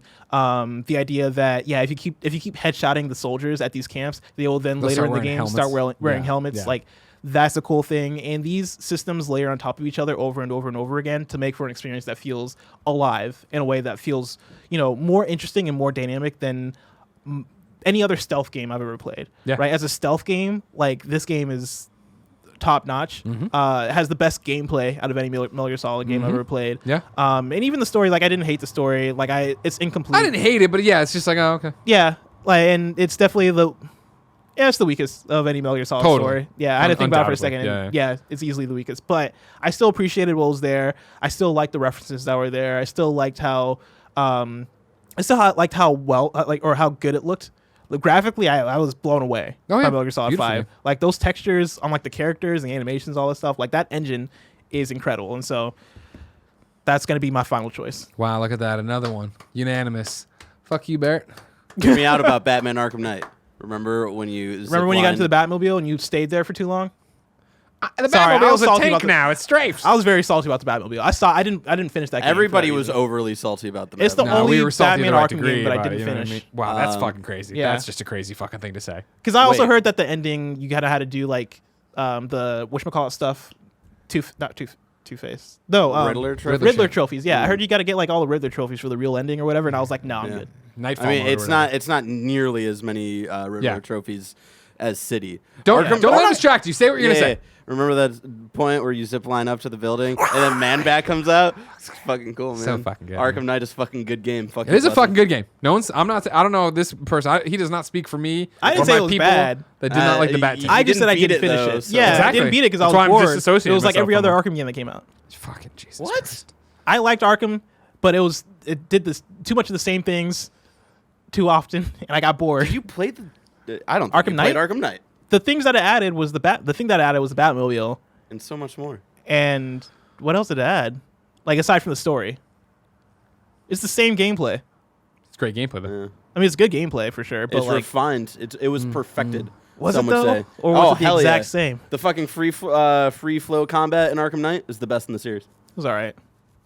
Time to do PSN profile of the week. Of course, you can write into patreon.com/kindoffunnygames, giving us your PSN profile and why you should be the PSN profile of the week. We read it here, then we go through your trophies and we decide. Are these good trophies or not? Or is this a good thing or not? It's kind of free flow combat. We don't know. Uzair Muhammad Saeed writes in. You might know him better as Mako Soldier. Hi, Greg and Blessing. You'll notice that I have a rather high completion rate. Most notably, I am currently one of 11 people to have every Final Fantasy trophy, both mainline and spin-off on PSN, parentheses, excluding region duplicates, but including re-releases. How do you even figure that out? You're really into Final Fantasy, and you go and check it. Atypical games of those include an MMO, VR fishing game, 3v3 fighting game, HD mobile game, and more. Not many people have all Final Fantasy trophies anymore, since Final Fantasy 15's multiplayer trophies can no longer be unlocked unless someone knows a way to revert the game to an earlier patch. Oh wow. Getting all the Final Fantasy trophies was the product of 9 years and something I'm very proud of and will work to maintain this year with 7 Remake and Crystal Chronicles. P.S. If you're a xenophobe, Islamophobe, or any other type of bigot in any way, please don't follow me. Hey, go I off, will King. toss it out. If you are a xenophobe, Islamophobe, or any other kind of bigot, just fuck off. Why are you even watching the show or listening to Kind of Funny? Go off, King. Get the Who's fuck out of here. Exactly. I feel you. So going over to Mako Soldier, just like you can, and he did apologize. I didn't notice it because he put it in here spelled out. He misspelled soldier many years ago. So it's Mako, MKOSOLIDER. Oh, So Solider. Mako Solider. Mako Solider right Solid there. as snake. You do have quite the completion rate. When I go in here, right now, he has played 246 games, 196 completed games. Jesus. For a completion percentage of 87.25. Complete the rest. Like you're already there. Exactly, right? Just You're make right your there. mission yeah. to just get it to 100. When you want to get into it here on PSN profiles about platinums and such like that, Can I call out? please go off. He platinumed Erica. Did you play Erica when I it started came out? Erica. The game's terrible. No, I did not like it. I beat Erica, and I was like, this was a bad experience. When And it got announced and it was like, oh, cool. I jumped in. I Yeah. was like, oof, no. I was like, oh, cool, like another whatchamacallit, the PlayStation, the phone games. You know what I'm talking about? Yeah. Not Play Anywhere. No, yeah. You know what I'm talking about. I know 100% what you're talking about. Yeah. Yeah, fuck. Because Hidden Agenda was one of them. Yeah, And I yeah. actually did like Hidden Agenda. And so I was expecting like that level from Erica. And I started playing Erica. And I was just... I'm very forgiving when it comes to choose your own adventure, narrative games in general. Erica made no sense. Erica was... Playlink. Playlink. God, that That's was what it driving me was. crazy. Yeah. But he got it. He got the platinum there. Yeah. Then we go on. Congratulations. Already has the Dreams platinum. How do you Very even- jealous about that. Well, remember, if you're super into Dreams during early access, it all your trophies counted over, your progress counted over. Gotcha. So if it was like Okay. make 100 levels, which is not one of them, but you would have made 101 when you started at 101, it would have popped that trophy. That makes so that's how sense. some people got ahead of it. Going on the Fallen Order, Kingdom Hearts 3, Death Stranding, Plague Tale, Concrete Genie, A Way Out, Nice. Final Fantasy VIII, Control, Moss, Okami HD, Psycho Pass, Mandatory Happiness, Nice. Shadow of the Colossus. Do you know what that is? Psycho Pass, Mandatory Happiness? I've heard of it a lot. I never played it. I don't even know what the I don't know gameplay what that looks is. Yeah, like. okay. Final Fantasy 14, A Realm Reborn, Ratchet & Clank 2, Rime, Final Fantasy 15, Ni no Kuni 2, Revenant Kingdom, Final Fantasy X2 HD, Astrobot Rescue Mission, there it is, Hidden Agenda, Yeah. Spider-Man, Steins Gate, that's you. So like you're reading through these, all quality ass platinums. We're not looking for garbos like Greg gets. They really like Playlink. Yeah, apparently. well, who doesn't? You know what I mean? With deals like that, I don't know what's going on. Last of Us is on here too. Resistance, Burning Skies, you poor bastard. Metal Gear Solid Peace Walker, jealous. Need to get back to work on that, but I probably won't. Freedom Wars, that's one that really fucking gets me jealous. That really gets me fucking jealous. Is that a difficult one? It's one of those ones that it might be different now. Back in the day when I was playing Freedom Wars and like tinkering with it, it was very much like, all right, well then you got to grind this one boss and maybe he drops the thing you need every 10 or 11 times. I'm like, I don't want to do that. Yeah, no, that's the worst when it comes down to chance. Smart as, nice. Yeah, these are great. And I mean, as you said, Mako, it's the completion. Code Realized Guardian of Rebirth. Yeah. That's Get it, son. awesome. You know what I mean? That's when I tried to play on Vita because I think it was a PS Plus game. And I didn't realize it was a visual novel until like 30 minutes in. And I was like, there's been no gameplay. Ladies and gentlemen, that is PS I Love You XOXO. Thank you so much for watching and or listening. Remember, over on patreon.com/kindafunnygames, we're about to do the exclusive post show. So come on over there, kick us a few bucks, get the show ad free. Of course, if you have no bucks to toss our way, it's no big deal. You can get the show each and every Tuesday, youtube.com/kindafunnygames, roosterteeth.com, podcast services around the globe. Remember, like we were saying, leave reviews, subscribes, all that jazz. Talk about Blessing and how amazing he is. Housekeeping to go, though. Remember, if you're listening on Tuesday, you still have time. PS I Love You Playdate. You're going to play Firewall with us and the devs the 25th, 6 p.m. Pacific time. It's free. Thanks to PlayStation Plus, so get on it. And then remember, of course, we need your help with the PlayStation Underrateds. I will be adding this after we're done with this show, and I do the ads and P.